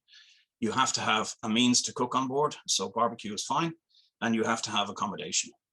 So you cannot drink alcohol by law. Sadly, it's not enforced, but that's the way it is, and our boats have those on board deliberately. Multiple USB ports. When we did our research, before we even started to build the boats, we went to a bunch of people, and these boats are designed basically for baby boomers over 50 that, we've owned jet boats, we've been there, done that, got all the t-shirts. So this was specifically for people who just want to go cruising. And one of the things that came up with was the women all wanted a toilet, the men all wanted a fridge for the beer, and the grandkids wanted multiple USB ports and a swimming platform. So that's what we did. Running time, people always ask you, how long will the boat go for? 6 to 8 hours at 5 to 7 knots, which is 9 to 13 kilometers an hour. But again, it depends. The more batteries you put in the boat, the longer, the further you can go. It's really as simple as that. Boat models we have, the Picnic 20, which I'll come to, and these 4 boats all built off the same platform. So this is the little Picnic 20 that we designed. Now this particular one is down in Penticton. If anybody wants to go and try it, then try it out, they can. It's in a marina down there. And this particular model was built for bareboat chartering. So it's for people who want to take their family out for the day. And we didn't put any isinglass on this one. This is just bare bones boat. Dead simple to use. You put it in forward, it'll go 9-10 kilometers. You've got a reverse in it to get you back in the marina. You've got a little swim platform on the back. That's it. It's as simple as that. It's very comfortable for, as you can see, 6 to 8 people. It's Transport Canada approved for 10, but that's a bit of a squash. But 6 to 8 people is all you need for this, and it's absolutely idiot-proof to drive. You bring it back to dock, you plug it back in, and off you go again. This particular model we charge, that's the interior of it, obviously. This particular model, we start out around $59,000, and then it goes up depending on what options you want in it. It's like buying a car. Do you want leather seats? Do you want the fancy woodwork? You know, do you want the larger engine, all that stuff? So it's the same with our boats. We can sell you a base model. Do you want a canvas top? Do you want a fiberglass top? All of these things can be added. This is the first boat that we built, the Cruiser 26, that was in my opening photograph here. And I'll point out a couple of things here. These are what we call our little, this is actually a doorway entrance, which I'll come to in a moment. And this is a sunroof. We've got 2 on the front there. So these are little canvas, they're just zippers, and you open them right up. So it lets lots of air in, lots of light in, lets the sun in, and then all of these windows, all of them will fold up in a matter of 3 to 5 minutes. This is one of the entrances here at the back. And underneath this little swim platform here, we have a swim platform, again, which is required by Transport Canada by law. If somebody falls in the water, they have to be able to get back on the boat from the actual water itself. Without so let's say everybody in the boat decides to go swimming and nobody put out a ladder. Well, nobody's getting back on board. So they have to be able to access the ladder from inside the water, which is what we built into this design. This is, you can see about the stern of it open here. Whoops, sorry about that. And there's another one where you can see this actually folds over, and we have another little seat that goes in here, making for a long bench seat at the back.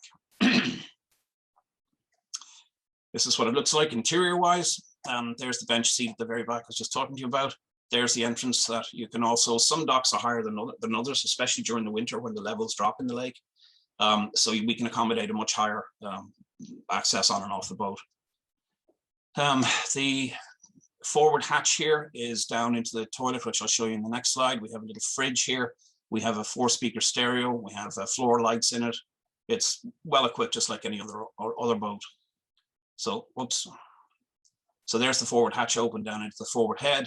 There's the accelerator there. It's just a little plastic. Again, as I said, it's really easy to operate. It's idiot-proof. And you can see the 2 of the sunroofs that are open here to let all the light in. Sadly, that's a winter photograph. So this is the forward cabin. So we mirrored the front wall, sorry, to give it a sense of depth and space. And you can sleep 2 people in this. You have your toilet here and the vanity, and the sink, which is what women wanted. Fine. We have this little flap here that actually covers the toilet, so it doesn't look so, makes it look more pleasant. This is a view from where the mirror is looking back, and you can see we have these freestanding tables, various sizes. They're not bolted into the floor, so you can literally lift them off, and if you're not using them, which is great. This is the little flap I was telling you about. It just covers the toilet, so it's not so, it's better. You can actually sit on that as well as a seat. These are the batteries that are installed in the boats. Now, in this particular case, we've got lithium ion, which we're actually moving away from. Lithium ion is now old school as far as batteries are concerned. And we're moving to what's called lithium iron, IRON, lithium iron phosphate, in the middle of the summer, as soon as the batteries are ready to go. Lithium ion is extremely dangerous around water. If a Tesla goes on fire and a fire engine arrives, it takes hundreds of thousands of gallons to put it out, because they just continue, as each cell burns, it ignites the next one, and it goes through. So anyway, I could talk for hours about batteries, but that's a conversation for another day. But just to give you an idea, there's lithium ion, lithium cobalt oxide, lithium iron phosphate, lithium manganese oxide, lithium nickel manganese cobalt oxide, lithium nickel cobalt aluminium oxide, and lithium titanate. And that's before I even get into solid state batteries. So this is the water taxi version I was telling you about. It's kind of a stripped down version of our cruiser. It doesn't have any walnut finishes in it, no fancy, think of it like just a bus. So it's utilitarian, in fact, just all open seats all around, no isinglass in this particular one. Again, that can be ordered.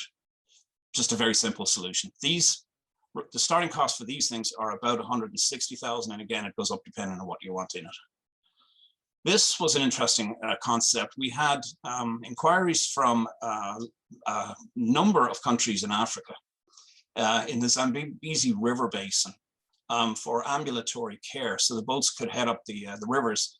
If somebody gets injured in these outback African villages, it could be a 2-day paddle in a dugout canoe to get to the nearest medical station. So the idea was to bring the medical to the villages.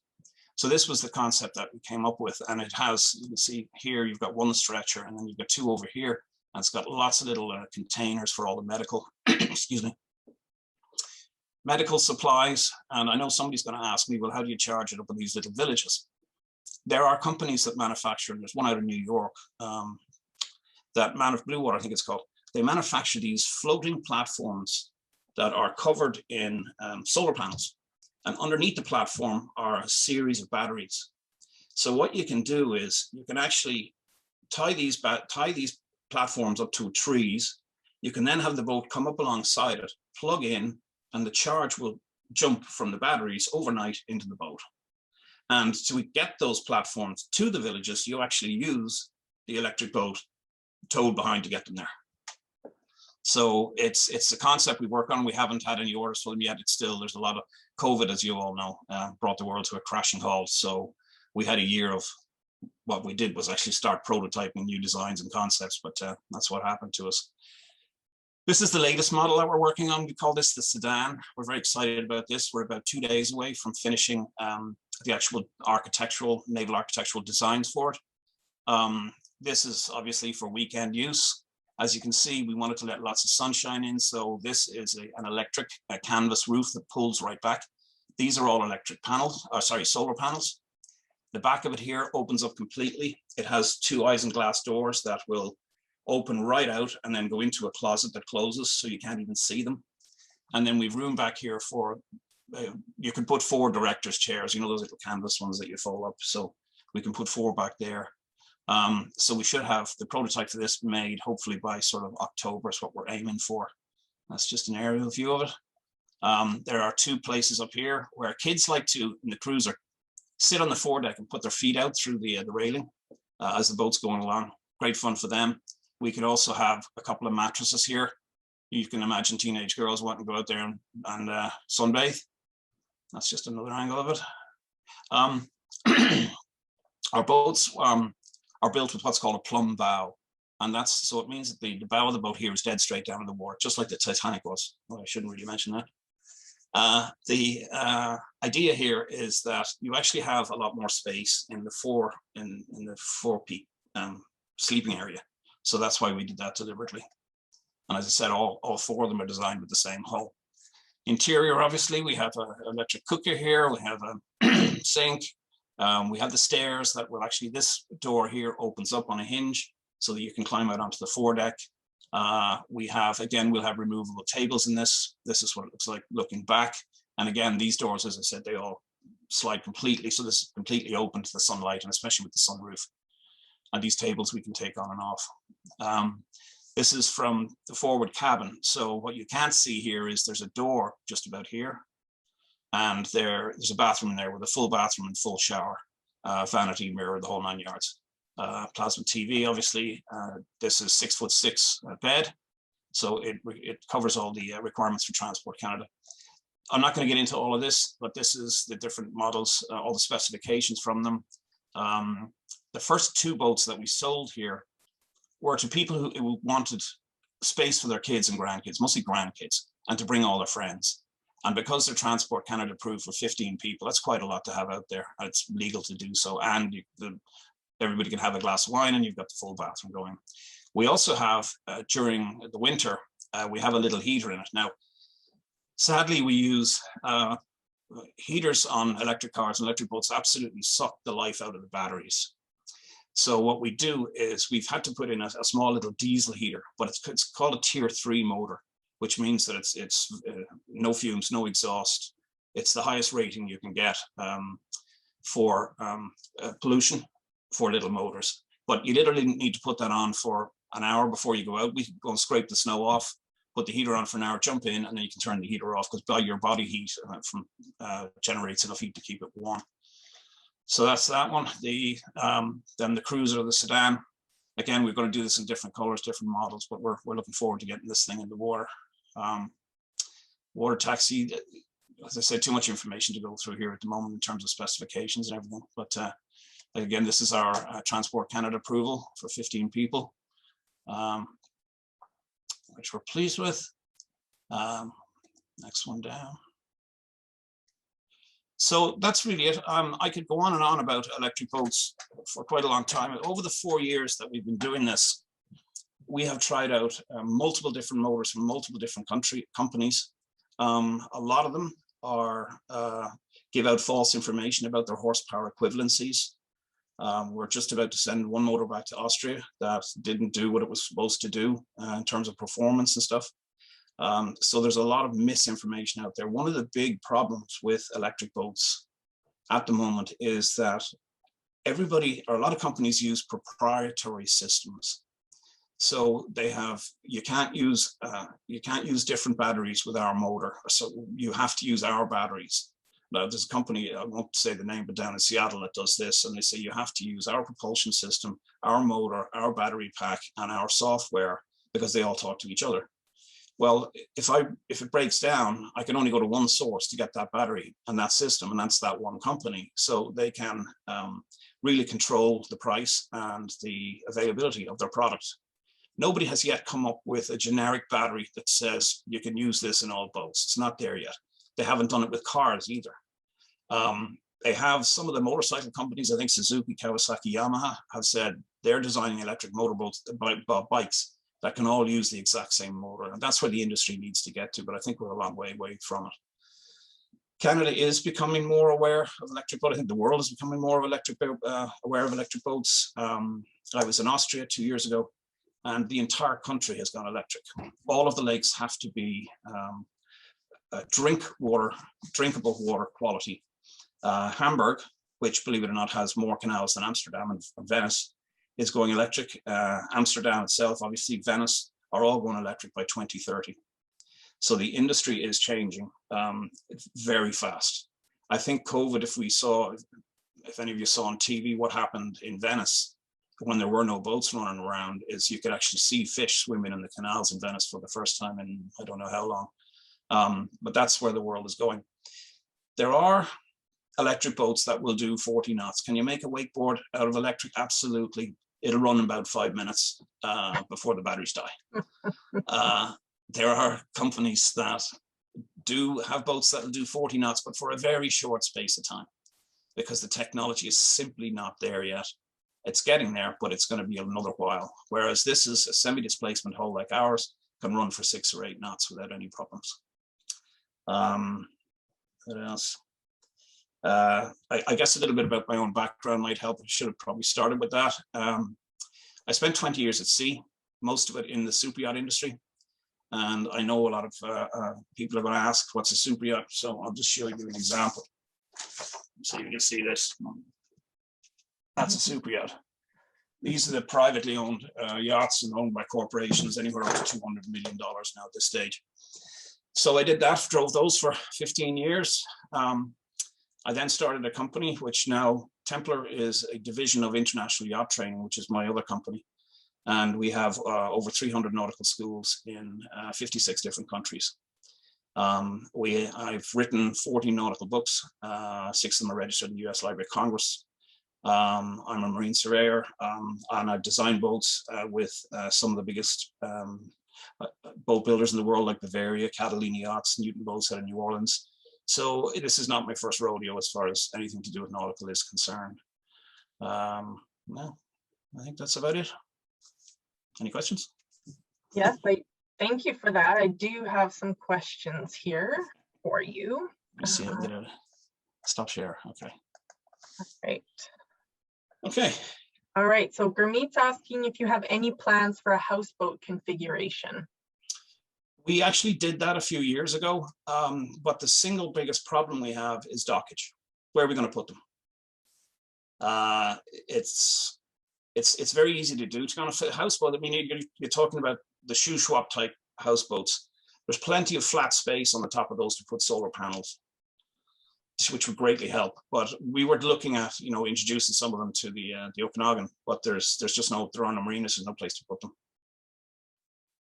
All right, thank you. Jay is asking, what is the optimal and maximum speeds of your boats? They tour at 5 knots, which is like 10 kilometers, and maximum speed is about 7 knots, which is about 14 kilometers. Again, the reason we didn't design them to go fast is because other companies are doing that. We looked for a market that was a boat that people could afford, could use all weekend, could use year round, family, friends, kids, and this is what we came up with. Right. Okay. Do your boats have holding tanks for their toilets? Yes, yes. Okay. Rod is asking, how would you recommend recharging your boats for semi-waterfront owners that don't have a plug-in down at the dock? Yeah, it's really a matter of just running an extension cord down there, or, you know, get an electrician to put them in. Most marinas anywhere in the world will have a 110, sorry, North America will have a 110, 120 socket. And that's deliberately why we designed the motors that we're using for this. Now, interestingly, the motor that we're about to install in this is, and we've been through several years and an awful lot of money switching out different motors. It's called an axial flux electric motor. It's made by a company called MRAX in Slovenia. And it's 8 inches in diameter. And it is 96% efficient. And to put that in context for you, it is used in 9 different aircraft in Europe. And you can bet your bottom dollar that they didn't get approval for air. They wouldn't have aircraft falling out of the sky unless this thing was an absolutely brilliant motor. So that's what we're shifting to at the moment, which is, we're very excited about. It's never been done before. Yeah. Okay, thank you. How long before the batteries need replacing? Again, that depends on how many times. Batteries are based on a discharge. In other words, how many times do you run them down and then charge them up again? The batteries out there at the moment are getting about 3,000 discharges. So what's 300 days, 350 days a year? So that's what, 5, 6, 7 years. But again, as the technology changes, we've designed the boats in such a way that the batteries that we have in the floor can be lifted out and then just new technologies put in a matter of, you know, an hour or two. So. All right. What is the draft of your boats? 26 inches, 0.6 of a meter. Okay. And are the batteries able to be stored for long periods at sub-zero temperatures? Yes, when we leave them on, obviously all winter long, you know, down at the Monteo Marine and stuff, you can have it can ice out for quite far. We never take them off, so we've never had any issues, to be honest. They do, that's a fair question. They do, like an electric car that goes out in the winter, it loses about 30% of its capacity in cold weather. But that's, again, that's a solution that needs to be found for electric batteries. All right, thank you.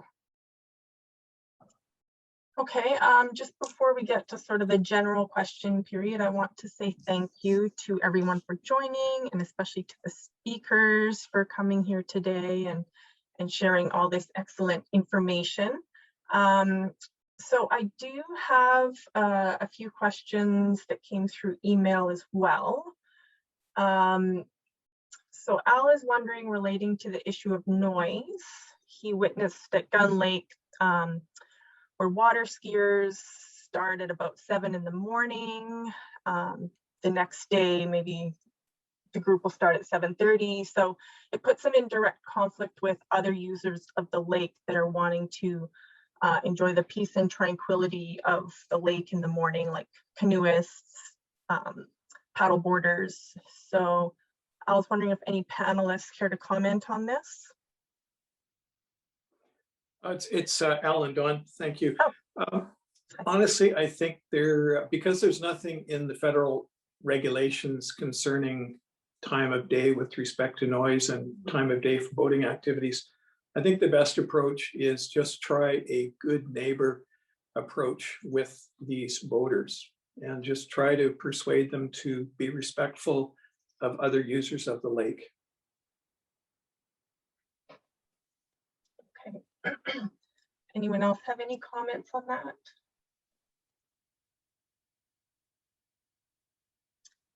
Okay. Another question, with wake boats getting bigger and bigger, is it not a possibility to use their weight or displacement as a way to limit their use on smaller lakes?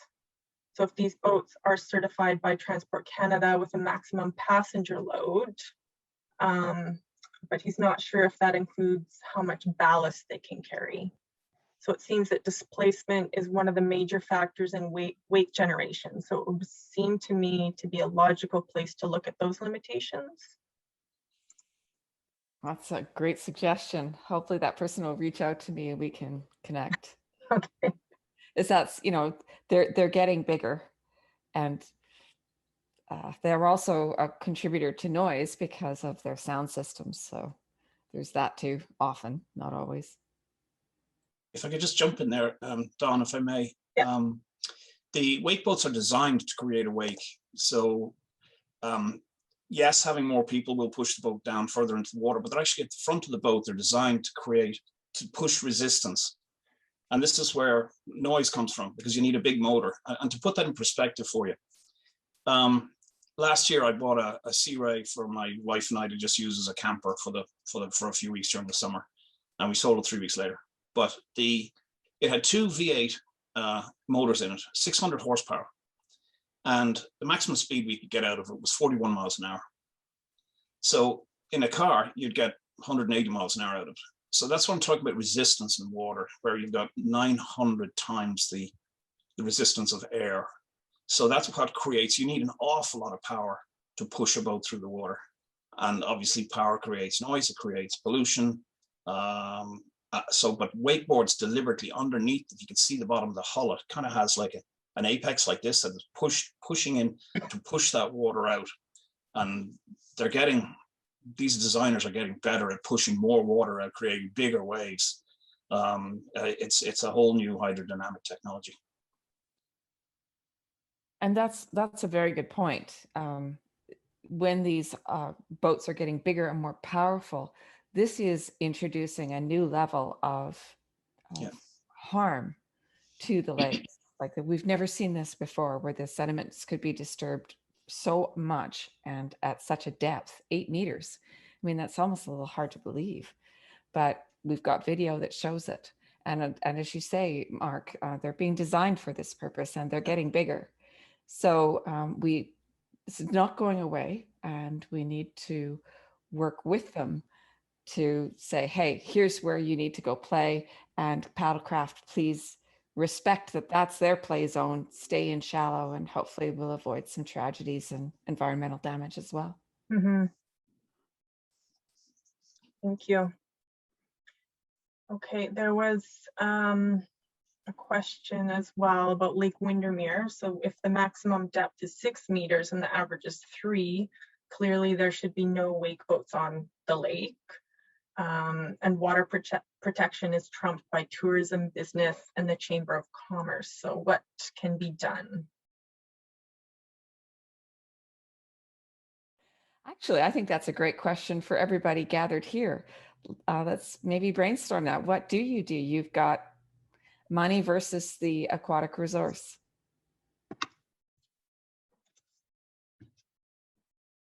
Anybody want to unmute and join in the conversation?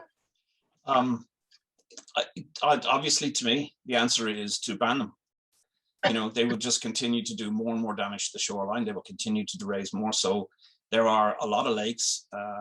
Where was it now? We had an inquiry from a lake in the States, in Washington, and the government was making them go fully electric. And they said they were no longer allowing any motorboats on board the lake at all. So it is starting to happen, but I think to stop all this damage, the only way to do it would be to ban wake boats in shallow waters.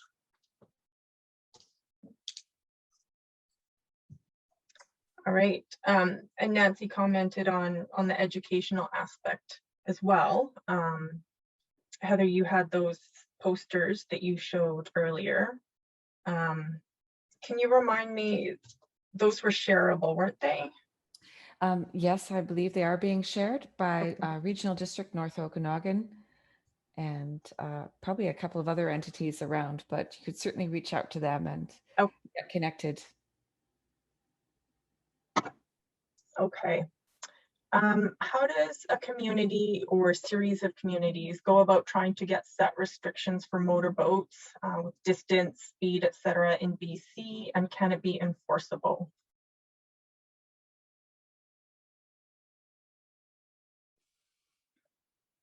Don, it's Alan. I can answer that somewhat. Transport Canada has what they call a vessel operating restriction regulation. So essentially, it's an override to the existing legislation for a specific geographic area. There's quite a long process required, consultation, that sort of thing, to get a VORR. But it is one tactic that a neighborhood could use to try and put certain restrictions on boating for their area.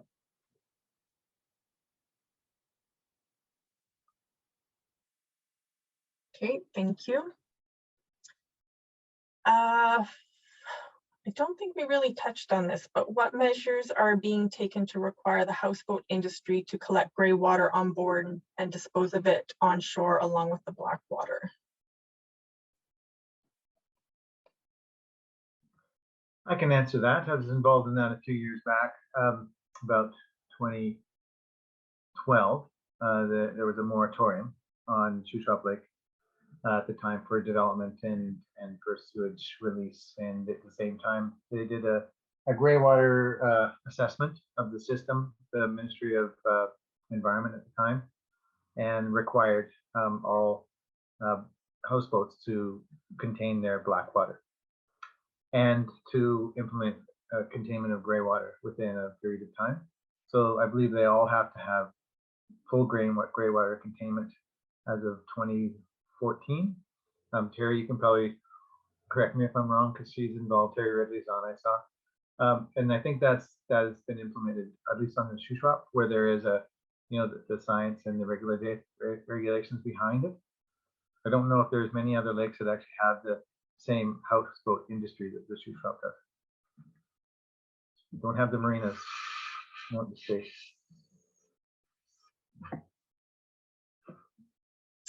Okay, this goes back to your presentation, Daryl. Are there any criteria for lakes like Columbia Lake that have very steep shores, and in particular railway tracks running along the lake?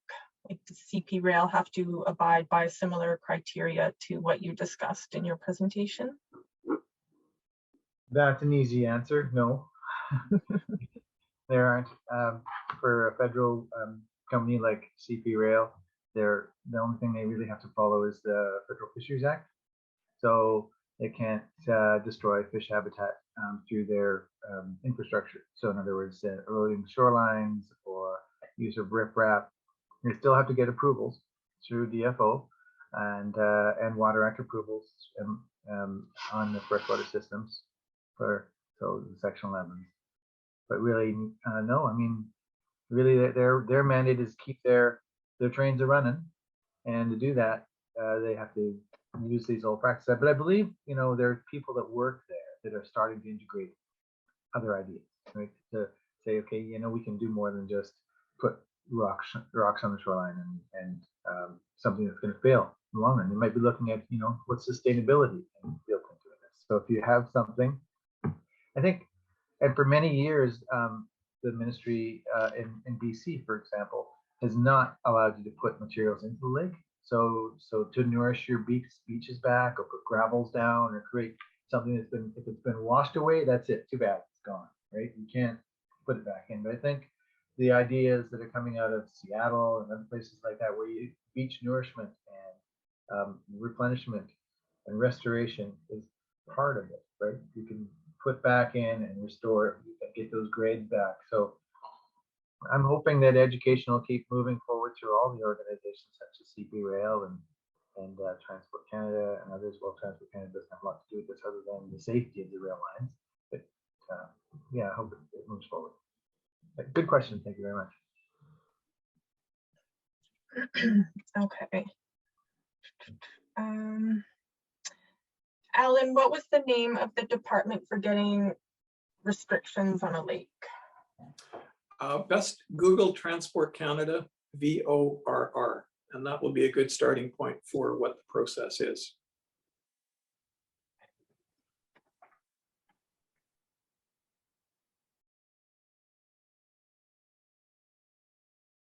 Okay, so Shauna put the link in the chat box there. It's a link to the Boating Safety Canada to obtain a VORR. So there is a link in there.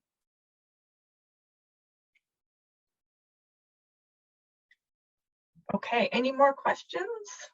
There was a question from Jennifer. Miles, it had to do with green shores and ocean front and lakefront. Right, so they do freshwater lakes now, correct? Not just oceanfront.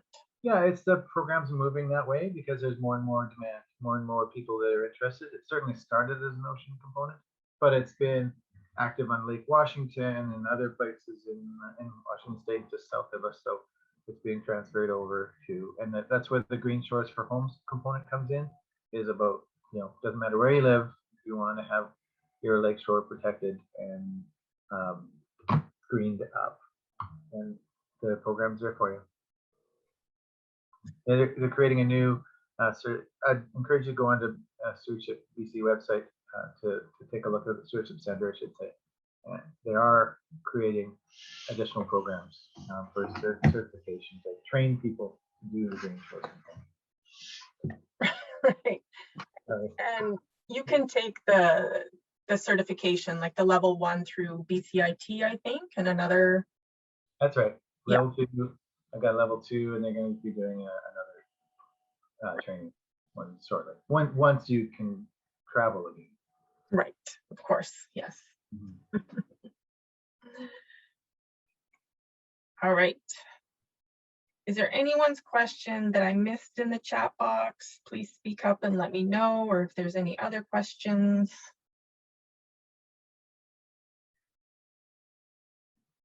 This has been recorded, so we will share it afterwards. And it is meant as a forum, so if anybody has any other discussion points, and look at all the information that Heather brought forward and how interesting it really is, and how we could utilize that on other lake systems. Many of the lakes in BC are quite shallow, and if not shallow, around the perimeter, one arm of the lake is usually quite shallow.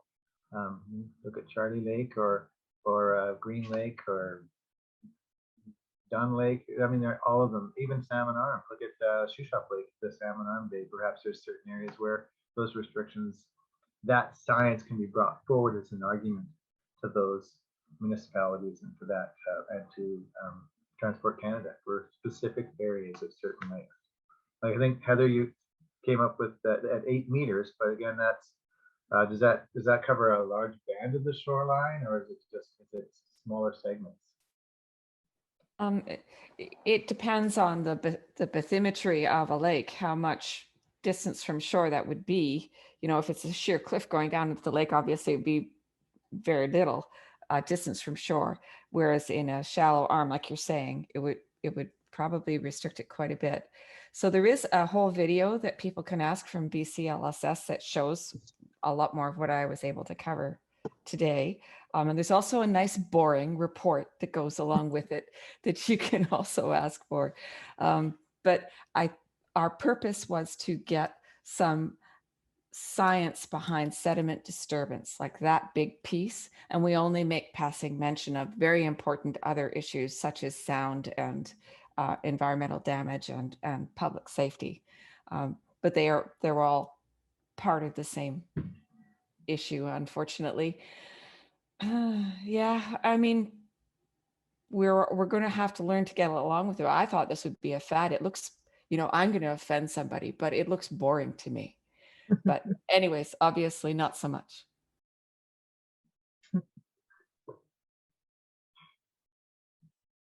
Okay, thank you. So another question coming on. Yeah.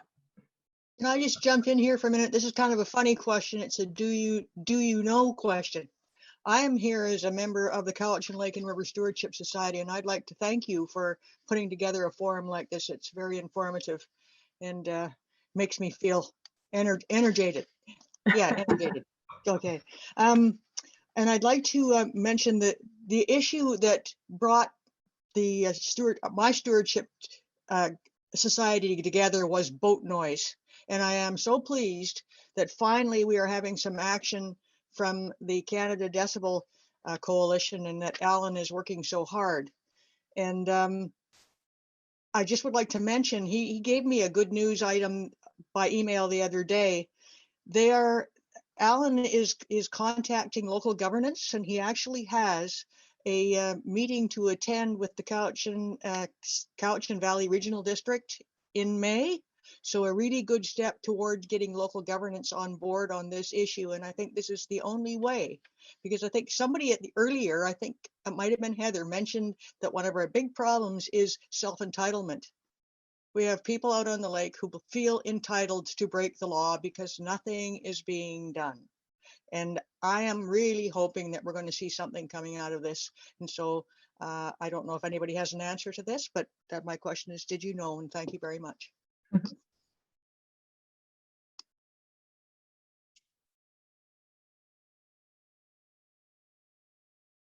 Anybody have anything to add? I'd like to just add something quick. I'm Kelly Garcia. I'm with the Okanagan Basin Water Board. And I just wanted to say that Heather mentioned in her presentation that we're working on a source protection toolkit. What she failed to mention is that she's the principal author of that toolkit. So it's going to be very good. Her and I have been working on it for at least a year now. It is targeted to local governments, but there still will be a lot of great information in there. It'll have its own website. So we're creating a PDF toolkit, but we're also creating an interactive website for that. So I'll make sure to send the link to the BCLSS when it goes out, and maybe you can include it in your newsletter or something. That would be great. Yes, thank you. Thanks.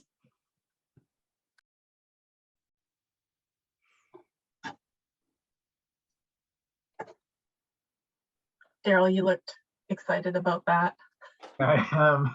It's going to be so great to have those tools to just share them out too. We have other ways to share them so that more people can find, because I know people that have big homes along the lake shore, and yes, sure, they're a bit entitled, right? They have $3 to $5 million homes on Okanagan Lake, but they shake their fists at the power boaters going by. They don't like those noises out in the middle of the lake, the cigar boats racing up and down, and they get called, not such pleasant names.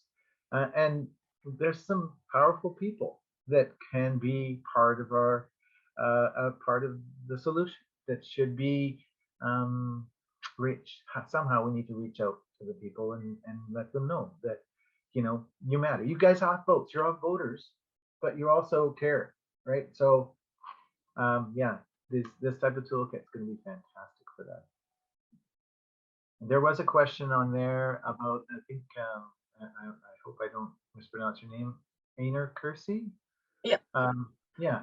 Can log booms be used in the lake to help with wakes? Well, that's a really good question, and it's very dependent on the areas. I do a lot of work on impact assessments for marinas, where you have to model the impacts from the marina on the shoreline processes, on water circulation, water quality, and sediment transport systems along the shoreline. As soon as you start putting log booms into the lakes, you're maybe solving one thing but creating another problem. So it's not quite that simple, but every solution that is brought up just needs to be evaluated in all of its different implications on the environment. All right. Looks like Bruce has a good suggestion too. Bruce is one of our directors. He's at Charlie Lake, and he thought other topics of interest could be algae blooms and aquatic plant monitoring and management. Maybe that's something we can consider for another forum in the future.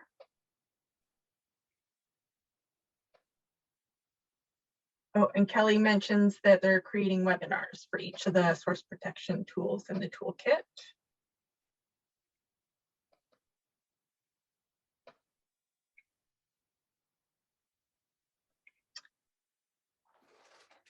Okay, and there are more and more people wanting to enjoy quiet waters for paddling, bird watching, etc. That point needs to be made to local governance bodies. Anyone have a comment on that? Yes, it's Alan. Excuse me. A really great comment. And, you know, it's all about getting the message to Transport Canada. And so recruiting lake organizations, and now we're focused on local municipal governments. So whether that be a village, a town, a regional district, if they sign on to the Decibel Coalition and indicate that they are in favor of a decibel limit-based law for boat motor noise, that will send a very strong message to Transport Canada. So if you're in an area, we don't have any local governments who've actually signed on at this point. We're just really at the start of our recruiting process for municipal governments. But if you have a local government in your area that you would like to have a presentation done by the Decibel Coalition, please connect with me and I will be happy to do that.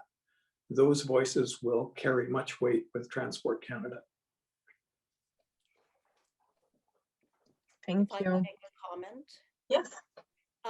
I feel like we're at the same stage that the non-smoking lobby was at years and years ago, when everyone said, oh, you could never ban smoking in bars because everybody in bars smokes. But, you know, one smoke in a room destroys the air quality for everyone. And that's how it is with these wake boats, or any loud boats, is one person's pleasure is impacting everybody else's enjoyment of the lake in terms of peace and quiet, or just wanting to paddle your canoe or your paddleboard, or sail. We have a sailboat on Lake Windermere, and we could sail when there's very little wind until the motorboats get out and shake the wind out of our sails. So I mean, I think we're at that same place, is that I think it's a quiet silent majority of people who actually prefer lakes for every other quality than wake boating. So it's a very small number of people who are allowed to destroy it for everyone. And now that we know the science behind what wake boats do, I mean, they shouldn't be allowed at all on our lake, which is a very shallow lake. I know it's going to be an uphill battle, but why? How can we let a few people destroy the lake? I mean, that just doesn't make any sense. This was a super informative workshop. Thank you to all the speakers. Can I say something? Yes. Yeah, hi, it's Ken here on Alta Lake and Whistler, and I feel for everybody with their wake boats on the lakes, because I know exactly what kind of damage they cause. But on Alta Lake, we got a little different problem here. And I'd like to get Alan actually in contact with the resort municipality of Whistler, because what we have is our lake is only 2 kilometers long, and we have all these party barges on there, which have these 10 horsepower motors. And now they're not, super loud, but when you get 10 of them out there, it's like a lawnmower going all day long. Your neighbor mowing his lawn all day long, so you have no peace at all. And the municipality went and did a survey, and they're talking about bringing on electric motors. But anyways, that's kind of where we're at right now. But it's a major problem. As I say, we've got about 60 of these party barges on the lake, and of course you get everybody drinking and the music as well too. So it really, you really can't enjoy a lake on a nice day at all. And plus, we're a paddle lake and a sailing lake too. That's what we are. So that's my comment. Don, it's Alan. The gentleman's comments reflect the words that I've heard from a number of lakes and organizations.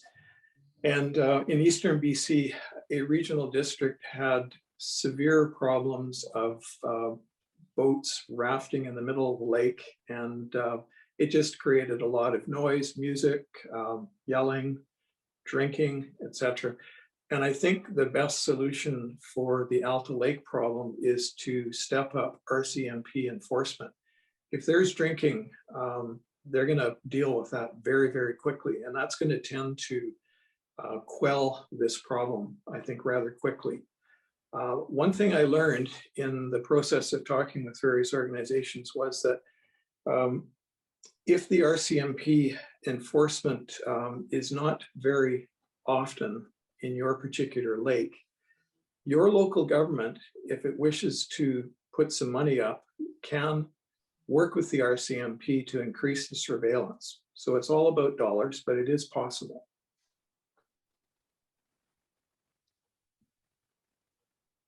Thank you. Welcome.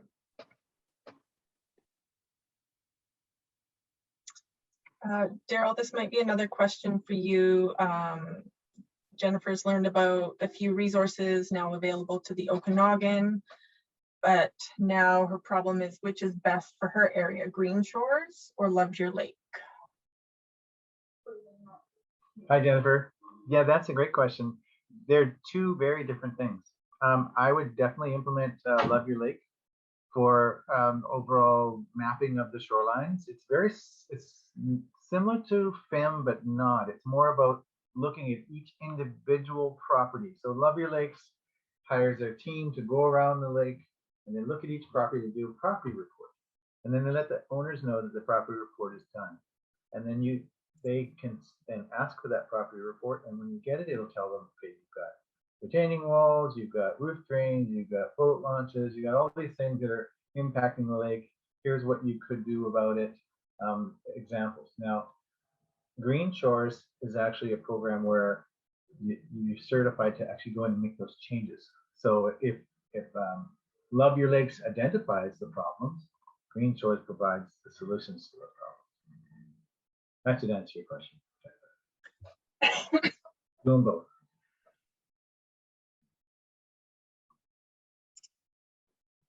Thank you. All right, does anybody have any other questions or comments? You're welcome to type them in the chat or unmute and let us know. I have another little hint. I worked on a development on Shuswap Lake. It's called Cottonwood Cove Resort near the mouth of Adams River. And you can often implement boat protection through design. So a 10-acre lagoon that somebody dredged out of the land was mandated to connect to the lake as part of the project development. When I was the project biologist, I suggested that they would have water quality impacts if they allowed boats into their interior lagoons. So they created a marina at the mouth in an appropriate location that would stop powerboats from going inside. And they put up signs, no powerboats, and they put in a kayak and canoe rental facility inside the lagoon, and it's just taken off. It's done very well. People are constantly renting those as they come to, or buying their own and going. And like you said, there's more and more people paddling, but you have to create that opportunity for them. You have to create those places where they can go rent their facilities, or a kayak only launch or a canoeing launch. You're still going to have power boaters. I have my fishing boat, my 17.5-foot fishing boat, which hardly creates any wake, gets me places fast, and I can't pull a skier behind it, but I'm a boater, so I understand there's times you don't want to get there in place fast, and you want to follow the regulations, right? You can't be within 30 meters. You can't go faster than, is it 5 knots, or within 30 meters of the shore. So follow those regulations. We can reduce impacts, let people know.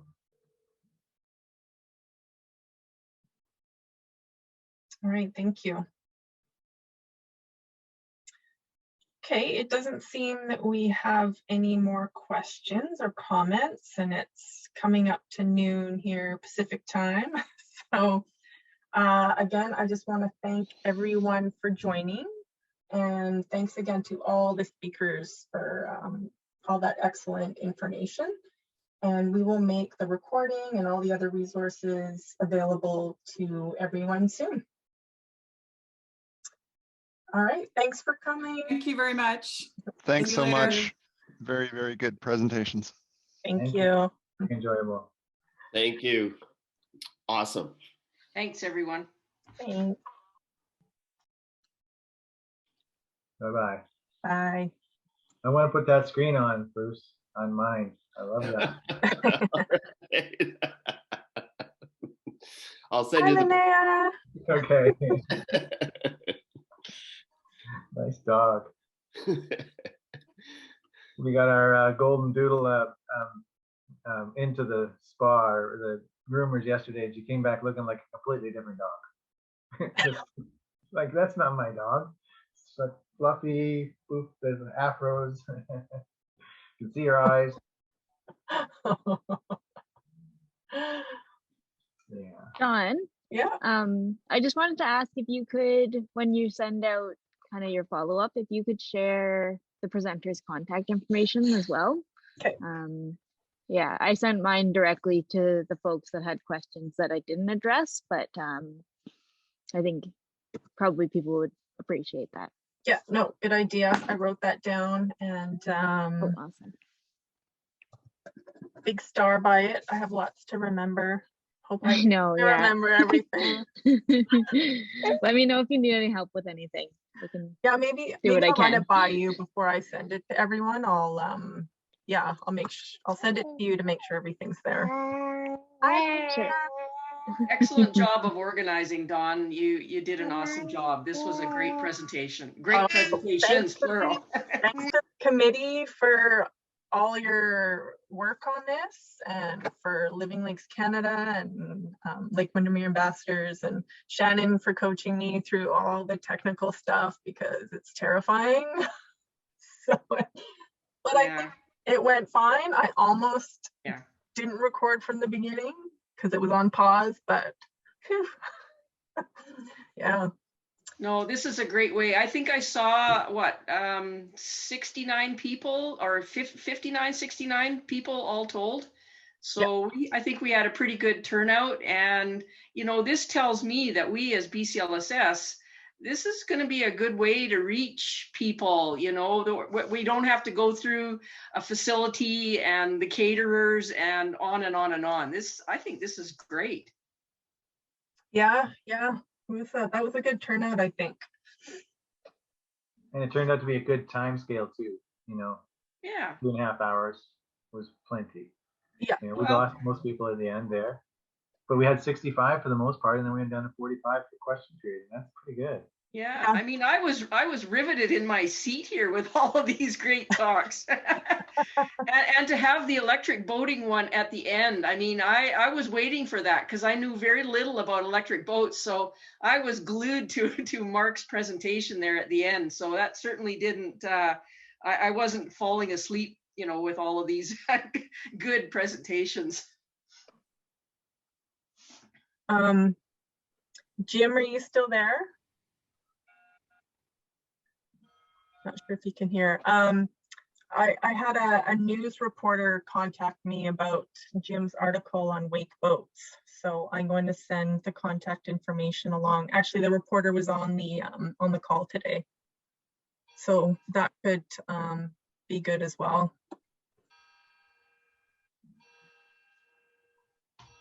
And it looks like I have some follow-up questions in my email already, so I'll have to send those out to everyone. Okay.